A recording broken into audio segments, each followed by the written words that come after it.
ആരും വന്നില്ലല്ലോ മാതാജി.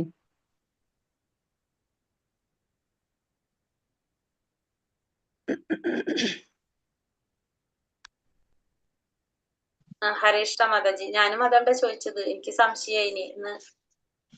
ഹരേ കൃഷ്ണ. എന്ത് പറ്റി? സാധാരണ അങ്ങനെ അല്ലല്ലോ, നേരത്തെ എല്ലാരും കേറാറുള്ളത്. അറിയില്ല. ഹരേ കൃഷ്ണ. അതെന്ന് വെച്ചാ ഇന്ന് മറ്റേ ക്ലാസ് കഴിഞ്ഞപ്പോ നേരത്തെ കഴിഞ്ഞു.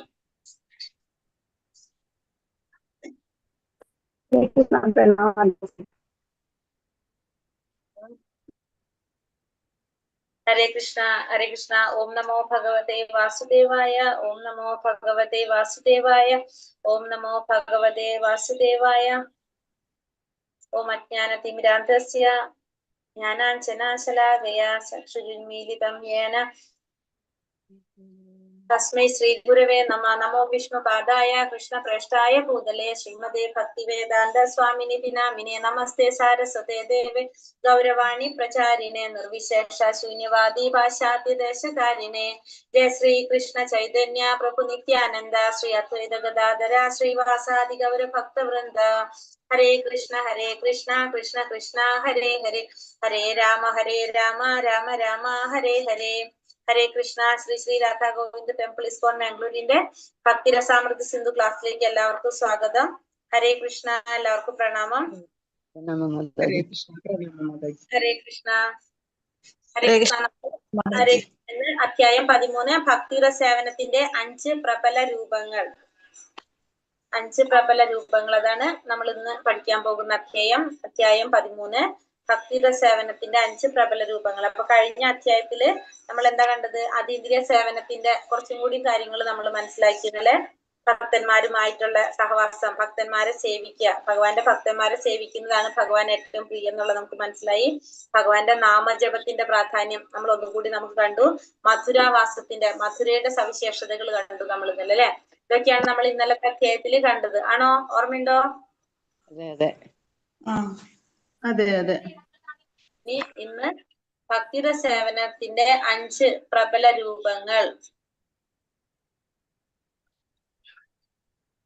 അധ്യായം 13 നമുക്ക് നോക്കാം.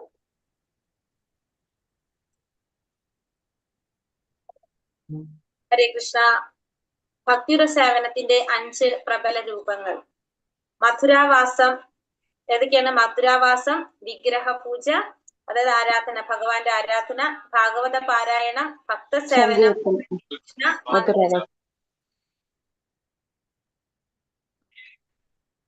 എന്നീ 5 ഭക്തിപരമായ പ്രവർത്തനങ്ങൾ ഒരു പ്രാരംഭ ഭക്തനിൽ പോലും ഭക്തിജന്യമായ ഹർഷോന്മാദം ഉളവാക്കാൻ പോന്നത്ര ശക്തമാണെന്ന് രൂപഗോസ്വാമി പറഞ്ഞു കഴിഞ്ഞു. നമുക്കറിയാം ഈ 5 കാര്യങ്ങൾ, അല്ലെ? മധുരാവാസം, അതുപോലെ തന്നെ വിഗ്രഹാരാധന, ഭാഗവത പാരായണം, ഭക്തന്മാർക്കുള്ള സേവനം, പിന്നെ മന്ത്രജപം, ഹരേ കൃഷ്ണ മഹാമന്ത്രം ജപിക്കുക. ഈ 5 കാര്യങ്ങള് ഒരു പ്രാരംഭ ഭക്തനിൽ പോലും എന്തുണ്ടാക്കാണ്? ഒരു ഭക്തിജന്യമായിട്ടുള്ള ഒരു ഹർഷോന്മാദം ഉളവാക്കാൻ പോകുന്ന അത്രയും ശക്തമാണ് ഈ 5 കാര്യങ്ങളെന്ന് രൂപഗോസ്വാമി നമുക്ക് ഓൾറെഡി പറഞ്ഞു തന്നു കഴിഞ്ഞു. ഭഗവത് രൂപത്തെ അഥവാ വിഗ്രഹത്തെ ആരാധിക്കുന്നതിനെ പറ്റി ഇങ്ങനെ പാടി: പ്രിയപ്പെട്ട സുഹൃത്തെ, ഭൗതിക ലോകത്തെ നിന്റെ ചങ്ങാതികളുമായുള്ള കൂട്ടുകെട്ടിൽ നിന്നുണ്ടാകുന്ന ആനന്ദം അനുഭവിക്കാൻ ആഗ്രഹമുള്ളയാളാണ് നീയെങ്കിൽ കേശിഘാട, കേശിഘട്ട് എന്ന് പറഞ്ഞാല് വൃന്ദാവനത്തിലെ സ്നാനഘട്ടാണ് കേശിഘട്ട്. തീരത്തു നിൽക്കുന്ന കൃഷ്ണനെ നോക്കരുത്, അദ്ദേഹം ഗോവിന്ദനാണ്.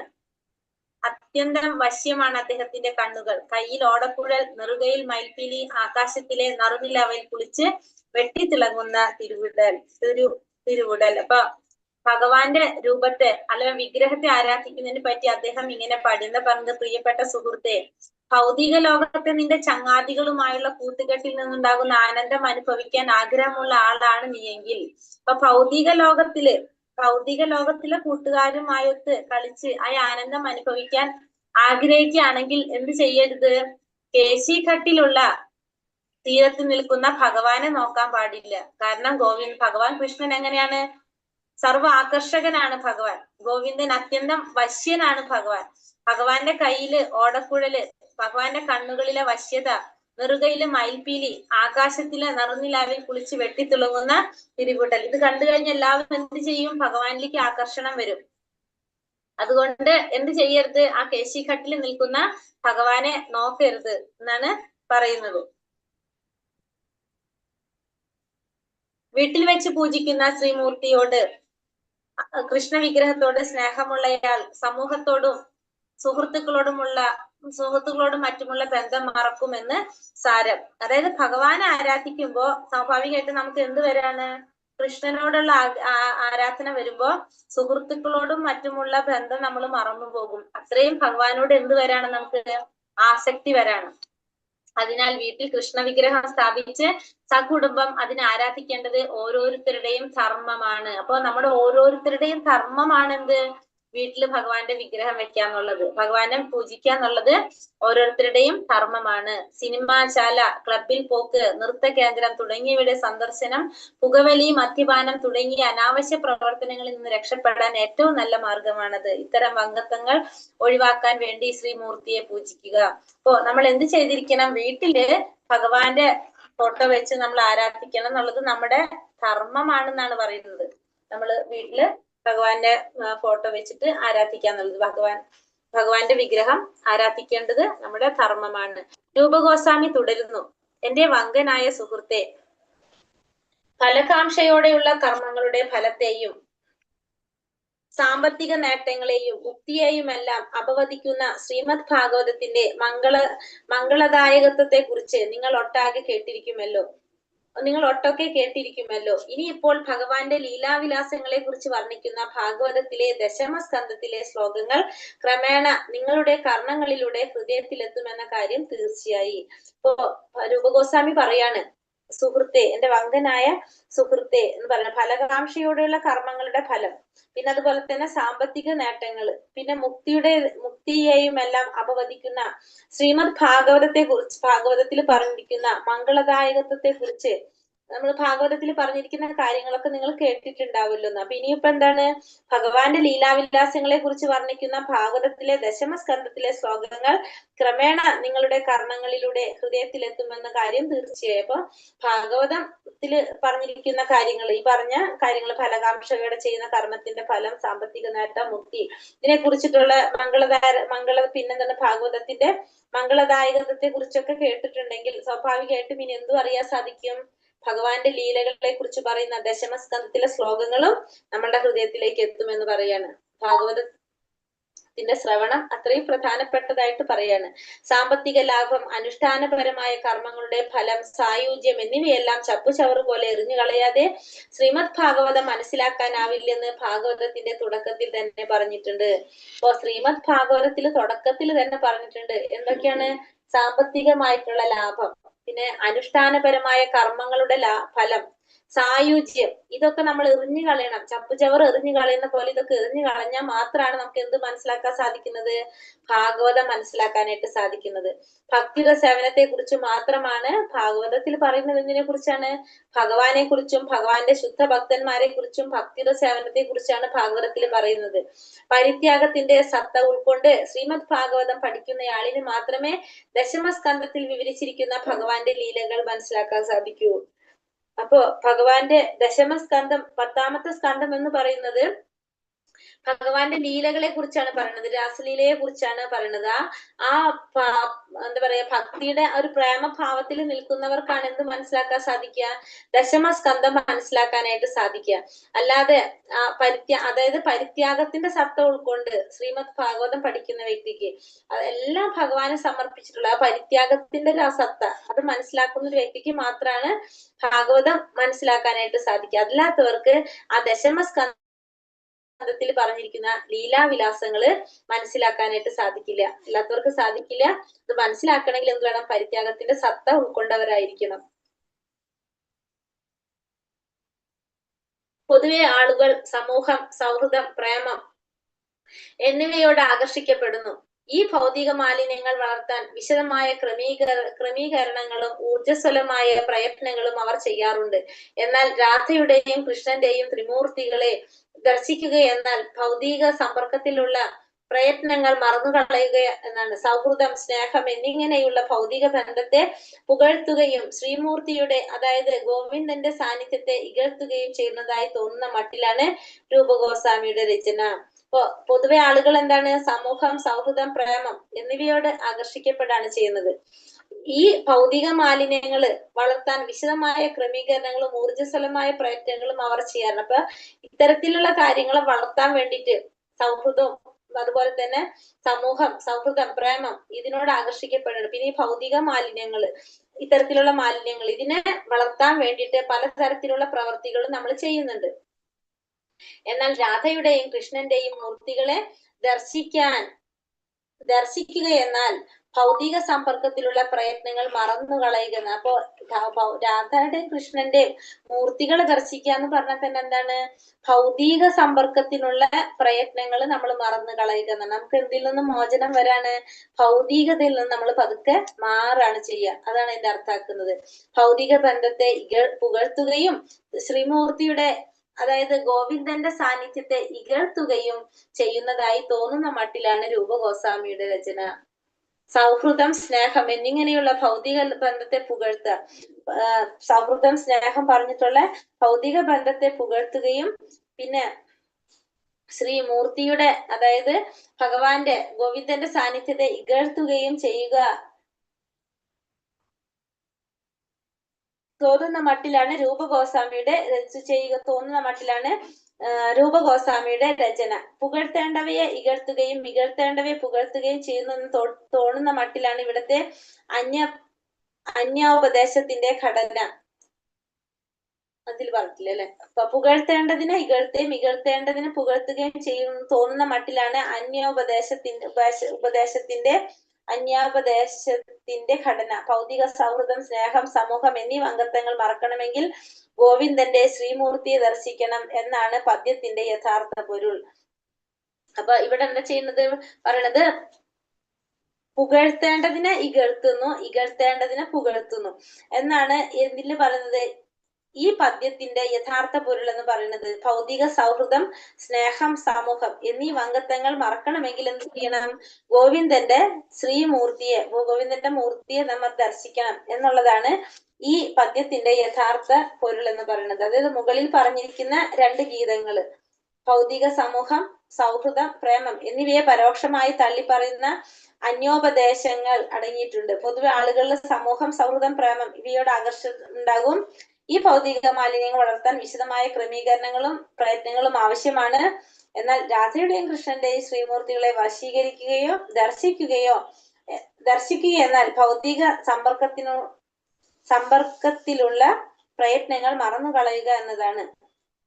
സൗഹൃദം, സ്നേഹം എന്നിങ്ങനെയുള്ള ഭൗതിക ബന്ധത്തെ പുകഴ്ത്തുകയും ശ്രീമൂർത്തിയുടെ അതായത് ഗോവിന്ദന്റെ സാന്നിധ്യത്തെ ഇകഴ്ത്തുകയും ചെയ്യുന്നതായി തോന്നുന്ന മട്ടിലാണ് രൂപഗോസ്വാമിയുടെ രചന. അപ്പൊ നമുക്ക് അതിൽ എന്താ മനസ്സിലായത്, സാധാരണ ആളുകൾ അല്ലെ ഭൗതിക മാലിന്യങ്ങൾ വളർത്താൻ വേണ്ടിയിട്ട് പലതരത്തിലുള്ള ക്രമീകരണങ്ങൾ ചെയ്തു വരും. പക്ഷെ എന്താണ് ആ പ്രയത്നങ്ങളൊക്കെ വെറുതെ ആയിരിക്കും. പക്ഷെ രാധയുടെയും കൃഷ്ണന്റെയും മൂർത്തികളെ ദർശിക്കുക എന്ന് പറയുന്നതാണ് ഭൗതിക സമ്പർക്കത്തിലുള്ള പ്രയത്നങ്ങളെല്ലാം മറന്നു കളയുക എന്നാണ് അതുകൊണ്ട് അർത്ഥാക്കുന്നത്.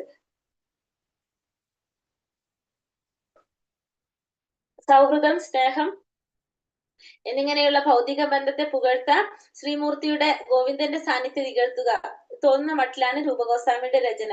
പക്ഷെ എന്താണ്, ഇകഴ്ത്തേണ്ടനെ പുകഴ്ത്തുകയും ചെയ്യുന്നു, പുകഴ്ത്തേണ്ടനെ ഇകഴ്ത്തുകയും ചെയ്യുന്നു എന്ന മട്ടിലാണ് ഇവിടെ അന്യോപദേശത്തിന്റെ ഘടന വന്നിരിക്കുന്നത്. തിരിച്ചാണ് വരേണ്ടത് അല്ലെ മാതാജി? അതുകൊണ്ടാണ് അതെടുത്ത് ഞാൻ പറഞ്ഞത്.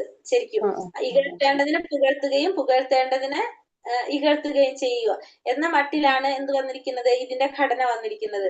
അപ്പോ ഭൗതിക സൗഹൃദം, സ്നേഹം, സമൂഹം എന്നീ അംഗത്വങ്ങൾ മറക്കണമെങ്കിൽ ഗോവിന്ദന്റെ ശ്രീമൂർത്തിയെ ദർശിക്കണം എന്നാണ് പദ്യത്തിന്റെ യഥാർത്ഥ പൊരുൾ. അപ്പൊ നമ്മള് അതിൽ ലാസ്റ്റിൽ പറഞ്ഞിരിക്കുന്നത്, ഇതിൽ വന്നിട്ട് എഴുതിയിട്ടില്ല അതില് ഈ സ്ലൈഡില്. അപ്പൊ ലാസ്റ്റത്തിൽ എന്ന് പറഞ്ഞിരിക്കുന്നത്, അപ്പൊ നമ്മള് ഭൗതികമായ സൗഹൃദം, സ്നേഹം, സമൂഹം എന്നീ അംഗത്വങ്ങൾ മറക്കണമെങ്കിൽ നമ്മൾ എന്ത് ചെയ്യണം, ഗോവിന്ദന്റെ ശ്രീമൂർത്തിയെ നമ്മൾ ദർശിക്കണം എന്നതാണ് ഈ പദ്യത്തിന്റെ യഥാർത്ഥ പൊരുളായിട്ട് പറയുന്നത്.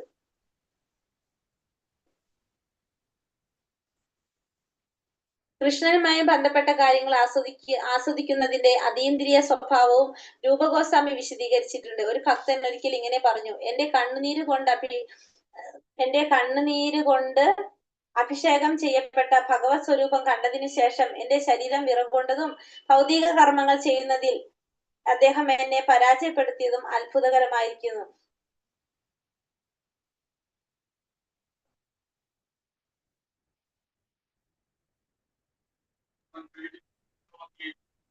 അവിടെ കുറച്ചങ്ങോട്ട് മാറിപ്പോയി.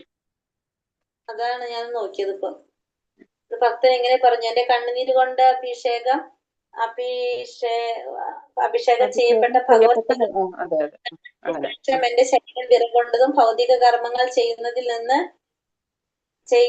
അദ്ദേഹം എന്നെ പരാജയപ്പെടുത്തിയതും അത്ഭുതകരമായിരിക്കുന്നു. അവിടെ മുഴുവനായിട്ടില്ല സെന്റൻസ് അല്ലെ. കർമ്മങ്ങൾ ചെയ്യുന്നതിൽ നിന്ന് അദ്ദേഹം എന്നെ പരാജയപ്പെടുത്തിയതും അത്ഭുതകരമായിരിക്കുന്നു. എനിക്ക് എന്റെ വീട്ടിൽ വയ്യ. അതെ, അങ്ങനെ തന്നെയാണ്.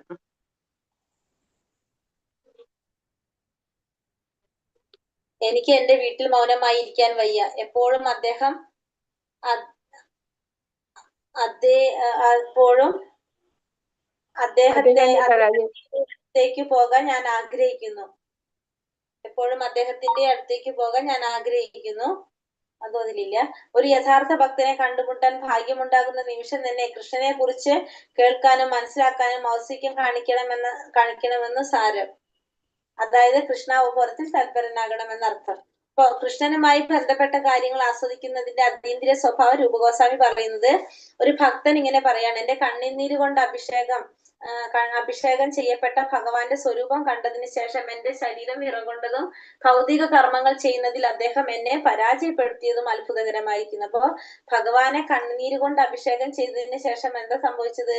ശരീരം വിറകൊണ്ടു ഭൗതിക കർമ്മങ്ങൾ ചെയ്യുന്നതിൽ നിന്ന് അദ്ദേഹം പരാജയപ്പെട്ടു.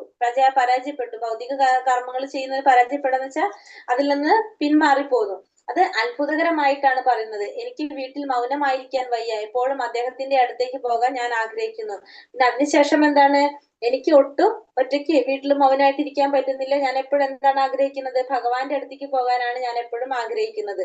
ഒരു യഥാർത്ഥ ഭക്തനെ കണ്ടുമുട്ടാൻ ഭാഗ്യമുണ്ടാകുന്ന നിമിഷം തന്നെ കൃഷ്ണനെ കുറിച്ച് കേൾക്കാനും മനസ്സിലാക്കാനും ഔത്സുക്യം കാണിക്കണമെന്ന് സാരം. അതായത് കൃഷ്ണാവബോധത്തിൽ തൽപരനാകണം എന്നർത്ഥം. അപ്പൊ നമ്മൾ ഒരു യഥാർത്ഥ ഭക്തനെ കണ്ടുമുട്ടിക്കഴിഞ്ഞാൽ അദ്ദേഹത്തിൽ നിന്ന് ആരെ കുറിച്ച് കേൾക്കാൻ താല്പര്യപ്പെടണം? ഭഗവാനെ കുറിച്ച് കേൾക്കാനായിട്ട് താല്പര്യപ്പെടണം എന്നാണ് ഇതിൽ അർത്ഥാക്കുന്നത്. മഹാമന്ത്രം കേൾക്കുകയും ജപിക്കുകയും ചെയ്യുന്നതിനെ കുറിച്ച് ഒരു പ്രസ്താവമുണ്ട്. സദാ ഭഗവത് കീർത്തനങ്ങൾ പാടുന്ന നാരദന്റെ കയ്യിലെ വീണക്കമ്പികളുടെ കമ്പനങ്ങൾ പുണ്യാത്മാക്കൾക്ക് കേൾക്കാൻ കഴിയുമത്രേ. ഇതേ കമ്പനങ്ങൾ എന്റെ കർണകുടങ്ങൾ കടന്നിരിക്കുന്നു. ഞാൻ സദാ ഭഗവത് സാന്നിധ്യം അനുഭവിച്ചറിയുന്നു. ഭൗതിക സുഖത്തോടുള്ള എന്റെ ആസക്തി ക്രമേണ ഇല്ലാതാകുന്നു. അപ്പൊ മഹാമന്ത്രം കേൾക്കുകയും ജപിക്കുകയും ചെയ്യുന്നതിനെ കുറിച്ച് പറയാണ്. ഇപ്പൊ സദാ ഭഗവത് കീർത്തനങ്ങള് പാടുന്ന നാരായണന്റെ കയ്യില് വീണക്കമ്പികളുടെ കമ്പനങ്ങള് പുണ്യാത്മാക്കൾക്ക് കേൾക്കാൻ കഴിയുമെന്നാ പറയുന്നത്. ഇത് കർണകുടം കടന്നിരിക്കുന്നു. ഈ കമ്പനങ്ങള് സദാ ഭഗവാന്റെ സാന്നിധ്യം അനുഭവിച്ചറിയുന്നു. ഭൗതിക സുഖത്തോടുള്ള ഇതുകൊണ്ട് എന്താ സംഭവിക്കുന്നത്? ഭൗതിക സുഖത്തോടുള്ള ഒരു ആസക്തി പതുക്കെ ഇല്ലാതാകാണ് ചെയ്യുന്നത്. രൂപഗോസ്വാമി മഥുരാമണ്ഡലത്തെ കുറിച്ച് ഇങ്ങനെ വർണ്ണിക്കുന്നു. പക്ഷികളുടെ കളപൂജനം കൊണ്ട് മുഖമരിതമായ കദംബ വൃക്ഷങ്ങളുടെ ഇടയിൽ യമുനാ തീരത്ത് നിൽക്കുന്ന ഭഗവാന്റെ സുന്ദര രൂപം ഞാൻ ഓർക്കുന്നു. ഈ ഓർമ്മകൾ സൗന്ദര്യത്തിന്റെയും പരമാനന്ദത്തിന്റെയും അതീന്ദ്രിയ സാക്ഷാത്കാരത്തിന്റെയും അലകൾ സദാ എന്നിൽ വന്നടിക്കുന്നു. രൂപഗോസ്വാമി പറയാണ്, മഥുരാമണ്ഡലത്തെ കുറിച്ച് പറയുന്നത് എങ്ങനെയാണ്? പക്ഷികളുടെ കളപൂജനം കൊണ്ട് മുഖരിതമായ കദംബ വൃക്ഷങ്ങളുടെ ഇടയിൽ യമുനാ തീരത്ത് നിൽക്കുന്ന ഭഗവാന്റെ ആ രൂപം, സുന്ദരമായ രൂപം ഞാൻ ഓർക്കാണ്. ഈ ഓർമ്മകൾ സൗന്ദര്യത്തിന്റെയും പരമാനന്ദത്തിന്റെയും അതീന്ദ്രിയ സാക്ഷാത്കാരത്തിന്റെയും അലകൾ സദാ വന്നടിക്കുന്നു.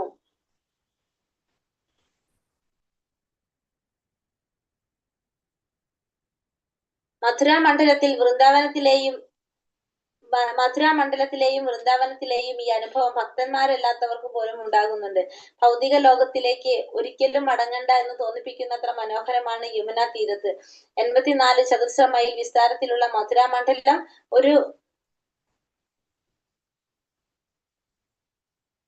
ഇവിടെ എന്താ പറയുക, മധുര മണ്ഡലത്തിലെയും വൃന്ദാവനത്തിലെയും ഈ അനുഭവം ഭക്തന്മാരല്ലാത്തവർക്കും എന്ത് അനുഭവം ഉണ്ടാവാറുണ്ട്? മധുര മണ്ഡലത്തിലും വൃന്ദാവനത്തിലും അനുഭവങ്ങൾ പലതും ഉണ്ടാവാറുണ്ട്. എല്ലാവർക്കും ഓരോരോ അനുഭവങ്ങൾ ഉണ്ടാവും വൃന്ദാവനത്തിലും പിന്നെ മധുരയിലൊക്കെ. ഭൗതിക ലോകത്തിലേക്ക് ഇനി ഒരിക്കലും മടങ്ങി പോകണ്ട എന്ന് തോന്നിപ്പിക്കുന്ന അത്ര മനോഹരമായിട്ടുള്ളതാണ് എന്ത്? യമുനാ തീരത്ത് ഉള്ള ആ യമുനാ തീരത്ത് ഉള്ള മധുര മണ്ഡലം എന്ന് പറയുന്നത് 84 ചതുരശ്ര മൈൽ വിസ്താരത്തിലുള്ള ആ മധുര മണ്ഡലം. രൂപഗോസ്വാമിയുടെ പ്രസ്താവം യഥാർത്ഥത്തിൽ മധുരയുടെയും വൃന്ദാവനത്തിന്റെയും സാക്ഷാത്കൃത വർണ്ണനയാണ്. രൂപഗോസ്വാമി വർണ്ണിച്ചിരിക്കുന്നത് എന്താണ്? മധുരയിലെയും വൃന്ദാവനത്തിലെയും യഥാർത്ഥത്തിലുള്ള വർണ്ണനയെ കുറിച്ചാണ് ഇവിടെ പറയുന്നത്. സാക്ഷാത്കൃതമായിട്ട് വർണ്ണന. മധുരയെയും വൃന്ദാവനത്തെയും സർവാതിശയ സ്ഥലത്താണ് സ്ഥിതി ചെയ്യുന്നതെന്ന് ഈ വിശേഷണങ്ങൾ തെളിയിക്കുന്നു. അപ്പൊ മധുരയും വൃന്ദാവനം സ്ഥിതി ചെയ്യുന്ന എവിടെയാണ്? അത്ര ശ്രേഷ്ഠമായ ഒരു സ്ഥലത്താണ് സ്ഥിതി ചെയ്യുന്നത് മധുരയും വൃന്ദാവനവും.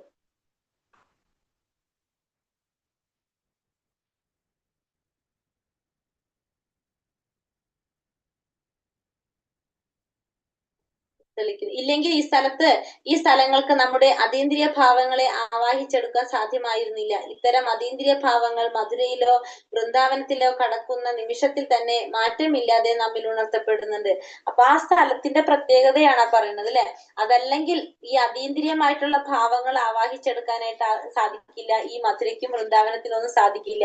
ഇത്തരം അതീന്ദ്രിയ ഭാവങ്ങൾ മധുരയിലോ വൃന്ദാവനത്തിലോ കടക്കുന്ന നിമിഷത്തിൽ തന്നെ മാറ്റമില്ലാതെ നമ്മളിൽ ഉണർത്തപ്പെടുന്നുണ്ട്. അപ്പൊ ഇത്തരത്തിലുള്ള ഭാവങ്ങൾ നമുക്ക് അവിടേക്ക് കടക്കുമ്പോ തന്നെ നമുക്ക് മനസ്സിലാക്കാനായിട്ട് സാധിക്കും. ഭക്തിയുടെ സേവനത്തെ കുറിച്ചുള്ള ഈ പ്രസ്താവനകൾ അതിശയോക്തിപരമെന്ന് തോന്നിയേക്കാം. എന്നാൽ ഇതിൽ അതിശയോക്തി സ്പർശമേ ഇല്ല. കാരണം മതഗ്രന്ഥങ്ങൾ അനുസരിച്ച് പല ഭക്തന്മാർക്കും ഇത്തരം സമ്പർക്കത്തിന്റെ ഫലമുണ്ടായത് വളരെ പെട്ടെന്നായിരുന്നു. അപ്പോ ഇത് ചിലർക്ക് അതിശയായിട്ട് തോന്നാം. പക്ഷെ ഇതൊരിക്കലും അതിശയിക്കേണ്ടതായിട്ടല്ല. കാരണം എന്താണ്?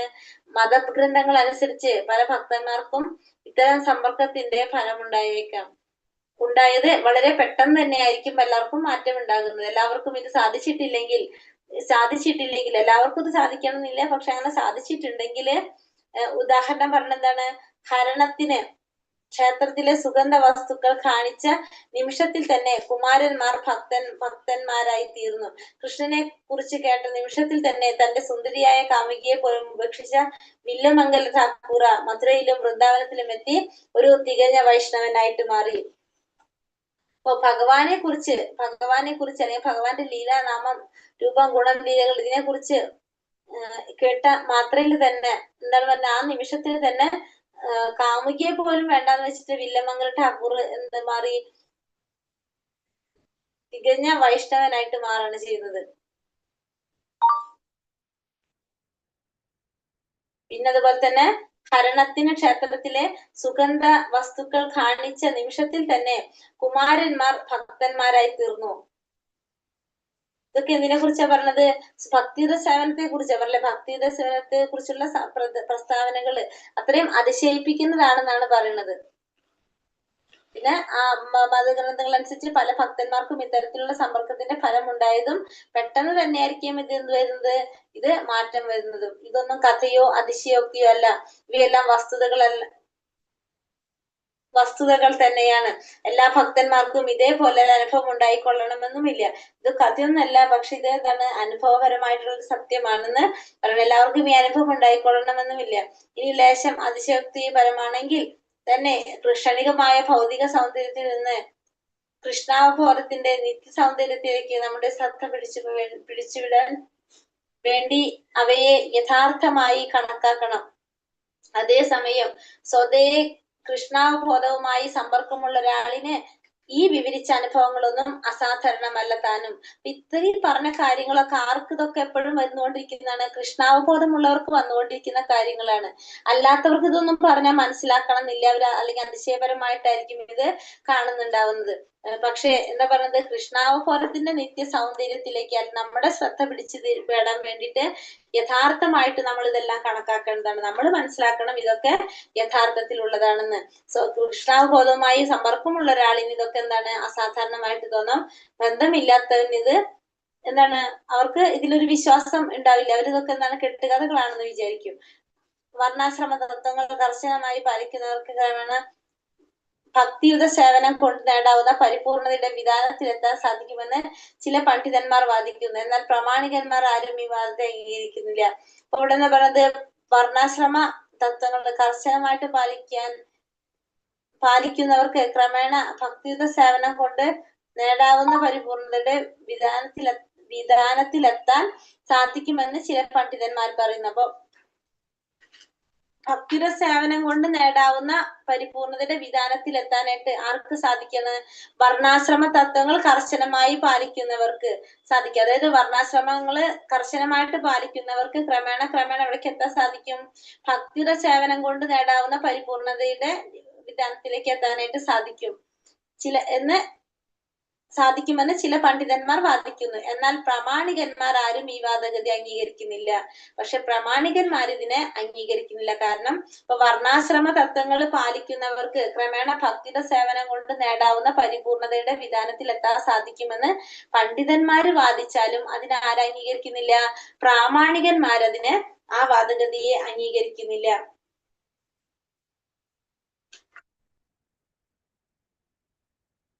ശ്രീമദ് ഭാഗവതം 11-ാം സ്കന്ധം 20-ാം അധ്യായം 9-ാം ശ്ലോകത്തിൽ ഭഗവാൻ പറയുന്നുണ്ട്, സ്വാത്മചോദിതമായ എന്റെ ലീലാവിലാസങ്ങളെയും പ്രവർത്തനങ്ങളെയും കേൾക്കാനുള്ള അത്യാസക്തി ഉണ്ടാകുന്നത് വരെ വർണ്ണാശ്രമങ്ങൾ പാലിക്കുന്നത് കൊള്ളാം.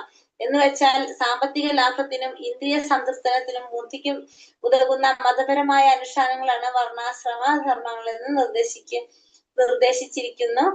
വർണ്ണാശ്രമ ധർമ്മങ്ങളിൽ നിർദ്ദേശിച്ചിരിക്കുന്ന സമ്പ്രദായം. അതായത് ശ്രീമദ് ഭാഗവതം 11-ാം സ്കന്ധം 20-ാം അധ്യായം 9-ാം ശ്ലോകത്തിൽ ഭഗവാൻ പറയുന്നത്, പ്രചോദിതമായ എന്റെ ലീലാവിലാസങ്ങളെയും പ്രവർത്തനങ്ങളെയും കുറിച്ച് കേൾക്കാനുള്ള അത്യാസക്തി ഉണ്ടാകുന്നത് വരെ വർണ്ണാശ്രമ ധർമ്മങ്ങൾ പാലിക്കുന്നത്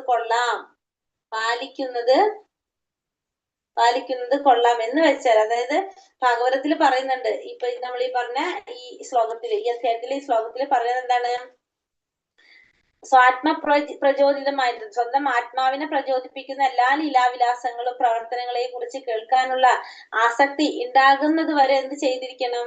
വർണ്ണാശ്രമ ധർമ്മങ്ങൾ പാലിക്കുന്നത് കൊള്ളാം. അത് ഉണ്ടാകുന്നത് വരെ വർണ്ണാശ്രമങ്ങൾ പാലിക്കുന്നത് നല്ലതാണ്. എന്ന് വെച്ചാൽ സാമ്പത്തിക ലാഭത്തിനും ഇന്ദ്രിയ സംതൃപ്തിനും മുക്തിക്കുമെല്ലാം ഉതകുന്ന മതപരമായ അനുഷ്ഠാനങ്ങളാണ് വർണ്ണാശ്രമ ധർമ്മങ്ങൾ നിർദ്ദേശിച്ചിരിക്കുന്ന സമ്പ്രദായം. അപ്പൊ അതിന്റെ അർത്ഥം എന്താണ്?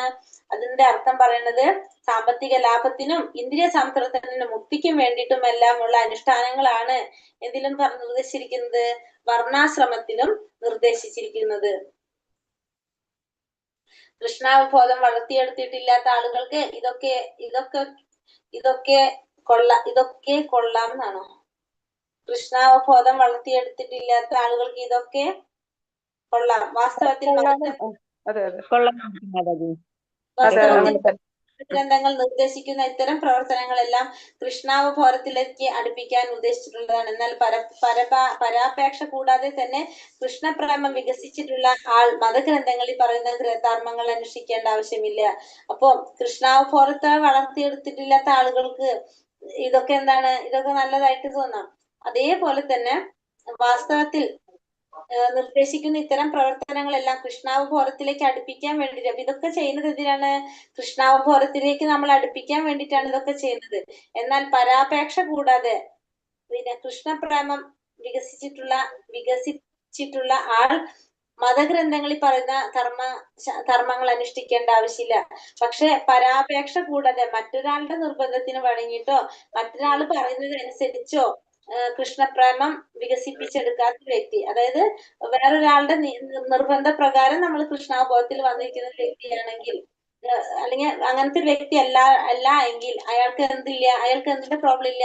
മതഗ്രന്ഥങ്ങളിൽ പറയുന്ന ധർമ്മങ്ങൾ അനുഷ്ഠിക്കേണ്ട കാര്യമില്ല. കാരണം അയാളുടെ ഇഷ്ടത്തിന് തന്നെയാണ് വന്നിരിക്കുന്നത്. അപ്പൊ ഉള്ളിന്നാണ് എന്ത് വരുന്നത്? അയാൾക്ക് ആ ഭഗവാനോടുള്ള ഒരു പ്രേമം വരുന്നത്. അപ്പൊ അയാൾക്ക് എന്ത് ചെയ്യേണ്ട ആവശ്യമില്ല? മതഗ്രന്ഥങ്ങളിൽ പറയുന്ന ധർമ്മങ്ങളൊന്നും അനുഷ്ഠിക്കേണ്ട ആവശ്യം ആ വ്യക്തിക്ക് ഉണ്ടാകുന്നില്ല. ഹരേ കൃഷ്ണ കൃഷ്ണ കൃഷ്ണ ഹരേ ഹരേ, ഹരേ രാമ രാമ രാമ ഹരേ ഹരേ. വാഞ്ചാകൽപതരൂപശ്ച കൃപാ സിന്ധുഭ്യഃ പതിതാനാം പാവനേഭ്യോ വൈഷ്ണവേഭ്യോ നമോ നമഃ. अनंत गुरुवेश हृदय की जय, श्रील प्रभुपाद की जय, गुरुदेव की जय, നിത്തായി പ്രമാനന്ദേ ഹരി ഹരി. ഹരേ കൃഷ്ണ അധ്യായം 14 കൂടി നോക്കാം. അതിലും കുറച്ചുള്ളൂ നമുക്ക്. 14 ഭക്തിപരമായ യോഗ്യതകൾ. ഇനി ഭക്തിപരമായിട്ടുള്ള യോഗ്യതകൾ എന്തൊക്കെയാണെന്നാണ് പറയുന്നത്. അപ്പൊ കഴിഞ്ഞ അധ്യായത്തിൽ നമ്മൾ കണ്ടതാണ് ഭക്തിയുടെ സേവനത്തിന്റെ 5 പ്രബല രൂപങ്ങളാണ് നമ്മൾ കണ്ടത്. ഏതൊക്കെയാണ്? മധുരാവാസം, വിഗ്രഹാരാധന, ഭാഗവത പാരായണം, ഭക്തി സേവനം, ഹരേ കൃഷ്ണ മഹാമന്ത്രം. ഈ 5 കാര്യങ്ങളാണ് നമ്മൾ ഈ അധ്യായത്തിൽ പറഞ്ഞത്. ഇനി ഇതിൽ പറയുന്നത് ഭക്തിപരമായിട്ടുള്ള യോഗ്യതകളെ കുറിച്ചാണ് പറയുന്നത്. ഭക്തിപരമായ യോഗ്യതകൾ ഭഗവാൻ ഭഗവത്ഗീതയിൽ പറഞ്ഞിട്ടുണ്ട്. ഭക്തി സേവനത്തിലൂടെ മാത്രമേ എന്നെ മനസ്സിലാക്കാനാകൂ. ഗീതയുടെ തുടക്കത്തിൽ അർജുനനോട് പറഞ്ഞു, നീ എന്റെ ഭക്തനായത് കൊണ്ട് ഈ രഹസ്യങ്ങൾ ഞാൻ നിനക്ക് പഠിപ്പിച്ചു തരാം. വൈദിക ജ്ഞാനം എന്നാൽ ഭഗവാനെ അറിയുക എന്താണ്. അദ്ദേഹത്തിന്റെ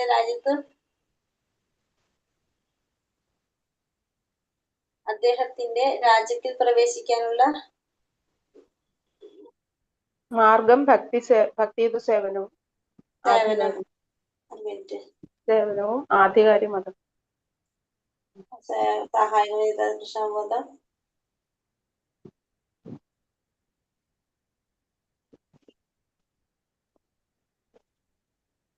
നോക്കട്ടെ, വായിക്കാം. നീ എന്റെ ഭക്തനായത് കൊണ്ടാണ് ഈ രഹസ്യങ്ങൾ ഞാൻ നിനക്ക് പറഞ്ഞു തരുന്നതെന്ന് ഭഗവാൻ അർജുനനോട് ഭഗവത്ഗീതയിൽ പറയുന്നുണ്ട്. വൈദിക ജ്ഞാനം എന്നാൽ ഭഗവാനെ അറിയുക എന്നതാണ്. അദ്ദേഹത്തിന്റെ രാജ്യത്തിൽ പ്രവേശിക്കാനുള്ള മാർഗം ഭക്തിയുടെ സേവനമാണ്. അപ്പൊ വൈദിക ജ്ഞാനം എന്ന് പറഞ്ഞാൽ ഭഗവാനെ മനസ്സിലാക്കുക. ഭഗവാന്റെ ലോകത്തിലേക്ക് പ്രവേശിക്കണമെങ്കിൽ എന്ത് വേണം?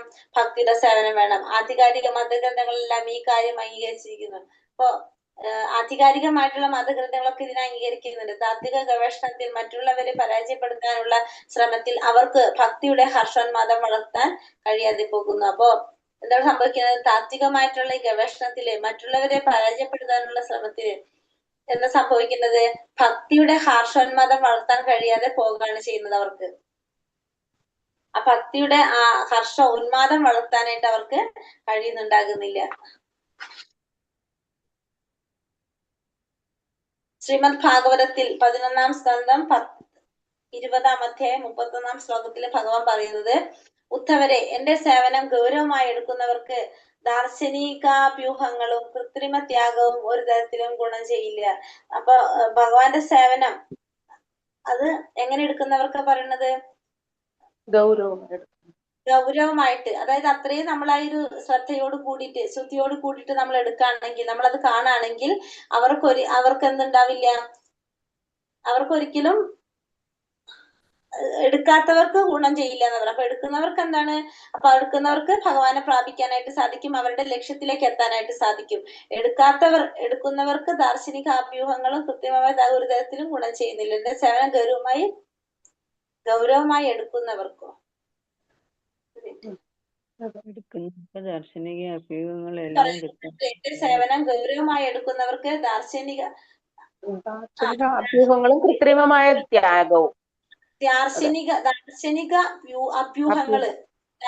അഭ്യൂഹങ്ങളും കൃത്രിമമായിട്ടുള്ള ത്യാഗവും ഒരിക്കലും ഗുണം ചെയ്യില്ല. എങ്ങനെയുള്ളവർക്ക്? ഭഗവാന്റെ നമ്മള് എന്താണ് ഗൗരവമായിട്ട് എടുക്കുന്നവർക്ക് ദാർശനികമായിട്ടുള്ള അഭ്യൂഹങ്ങളും കൃത്രിമമായിട്ടുള്ള ത്യാഗവും ഒന്നും ഒരിക്കലും ഗുണം ചെയ്യില്ല. എന്റെ ഭക്തനായി തീരുന്നതോടെ ഭൗതിക സുഖങ്ങളുടെ ത്യാഗം കൊണ്ടുണ്ടാകുന്ന ഫലം താനെ കൈവന്നുകൊള്ളും. ഭക്തനായി കഴിഞ്ഞാൽ ഭൗതിക സുഖങ്ങൾ ത്യജിക്കുന്നത് കൊണ്ടുള്ള ഫലം തന്നെ കിട്ടും. പരമസത്യം എന്തെന്നറിയാൻ വേണ്ട ജ്ഞാനവും അതോടെ കിട്ടും. ഭക്തിയുടെ സേവനത്തിന്റെ പരീക്ഷണം അതാണ്. ഭക്തൻ ഒരിക്കലും ഇരുട്ടിൽ തപ്പേണ്ടി വരില്ല. കാരണം അവന്റെ ഉള്ളിൽ ഭഗവാൻ തന്നെ പ്രകാശം പരത്തും.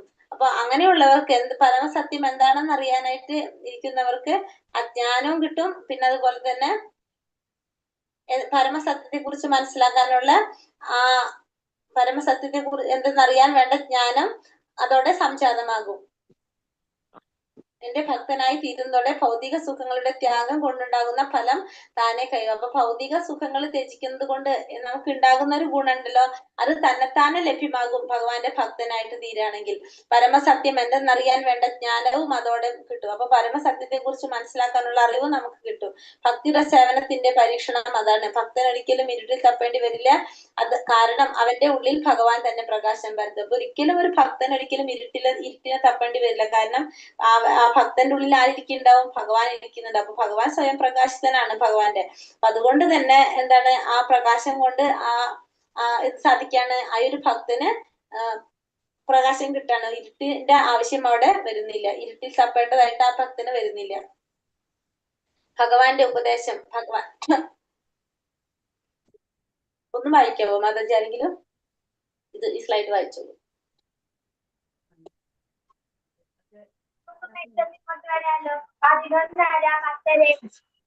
ഹരേ കൃഷ്ണ. ഇത് ഇപ്പൊ ഇട്ടിട്ട് സ്ലൈഡ് വായിച്ചാൽ മതിയല്ലോ മാതാജി? മതിയോ? ഹരികൃഷ്ണ മാതാജി, മതി മതി. ഭഗവാന്റെ ഉപദേശം, ഭാഗവതം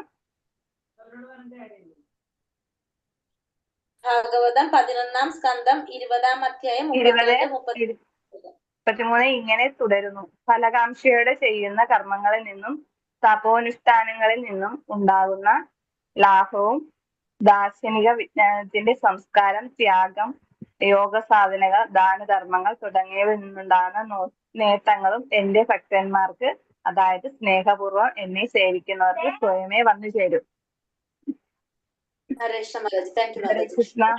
ഫലകാംക്ഷയോടെ ചെയ്യുന്ന കർമ്മങ്ങളിൽ നിന്നും, ഫലം ആഗ്രഹിച്ചുകൊണ്ട് നമ്മൾ ചെയ്യുന്ന കർമ്മങ്ങളിൽ നിന്നും തപസ് അനുഷ്ഠിക്കുന്നതും ഉണ്ടാകുന്ന ലാഭവും, ദാർശനിക വിജ്ഞാനത്തിന്റെ അല്ലെങ്കിൽ സംസ്കാരം, ത്യാഗം, യോഗാസാധനകള്, ദാനധർമ്മങ്ങള് തുടങ്ങിയ നേട്ടങ്ങളും ഭഗവാന്റെ ഭക്തന്മാർക്ക്, അതായത് ഭഗവാനെ സ്നേഹപൂർവ്വം ഭഗവത് സേവനം ചെയ്യുന്നവർക്ക് തന്നെ ലഭിക്കും. നമ്മളിത് ഭഗവത്ഗീതയിലും പറഞ്ഞിട്ടുണ്ട് അല്ലെ. അപ്പൊ അത് ഭാഗവതത്തിലെ ശ്ലോകമാണ് ഇത് കോട്ട് ചെയ്തിരിക്കുന്നത്. ഭഗവാന്റെ ഉപദേശമാണ് ഇത് പറയണത്. എന്താ പറയണത്? ഇപ്പൊ യജ്ഞങ്ങള്, ദാനങ്ങള്, തപസ് ഇതൊക്കെ ചെയ്തു കഴിഞ്ഞാൽ അതിൽ നിന്നുണ്ടാകുന്ന നേട്ടം തന്നെത്താനെ കിട്ടണം എവിടെ? ഭഗവാന് ഭക്തിയുടെ സേവനം ചെയ്യുകയാണെങ്കിൽ, സ്നേഹപൂർവ്വം ഭഗവാനെ സ്നേഹിച്ചു കഴിഞ്ഞാൽ അത് സ്വയം തന്നെ വന്നു ചേരുന്ന ഭഗവാൻ ഇവിടെ ഉപദേശം നൽകാണ്. പക്ഷെ അവനിൽ നിന്ന് എനിക്ക് ഭക്തിയുടെ വായിച്ചോളൂ മാതാജി. ഹരേ കൃഷ്ണ. പക്ഷെ അവനിൽ നിന്ന് എനിക്ക് ഭക്തിയുടെ സേവനം നടത്തുന്നതിൽ കവിഞ്ഞ് ഒന്നും വേണ്ട. ഉപരിലോകങ്ങളിൽ ഉയർത്തപ്പെടുക എന്നതുപോലെയുള്ള ഭൗതിക ലാഭമോ അതല്ലെങ്കിൽ വൈകുണ്ഠ ലോകം പ്രാപിക്കുക എന്നതുപോലെയുള്ള ആത്മീയ ലാഭമോ ആഗ്രഹിക്കുന്ന ഭക്തന് എന്റെ അഹൈകതുകമായ കാരുണ്യം വഴി എല്ലാ ആഗ്രഹങ്ങളും കൈവരും. സത്യത്തിൽ കൃഷ്ണാവബോധം വളർത്തി കൊണ്ടുവരുന്ന ഭക്തനെ തുടർന്നും ഭൗതിക സുഖാനുഭവങ്ങളോട് ആസക്തി നിലനിൽക്കുമെങ്കിൽ ഉത്തമനായ ഒരു ആധ്യാത്മിക ഗുരുവിന്റെ നിർദ്ദേശം അനുസരിച്ച് ചിട്ടയായ ഭക്തിയുടെ സേവനം അനുഷ്ഠിച്ച ആ പ്രവണതയിൽ നിന്ന് അയാൾ താമസിയാതെ വിമുക്തനായി തീരും. ഹരേ കൃഷ്ണ. മാതാജി. പക്ഷെ അവനിൽ നിന്ന് എനിക്ക് ഭക്തിയുടെ സേവനം നടത്തുന്നതിൽ കവിഞ്ഞ് ഒന്നും വേണ്ട. അപ്പൊ ആ ഭക്തനിൽ നിന്ന് ഭഗവാൻ ആഗ്രഹിക്കുന്നത് എന്താണ്? അതിൽ നിന്ന് ഭക്തിയുടെ സേവനം മാത്രമാണ് ആഗ്രഹിക്കുന്നത്.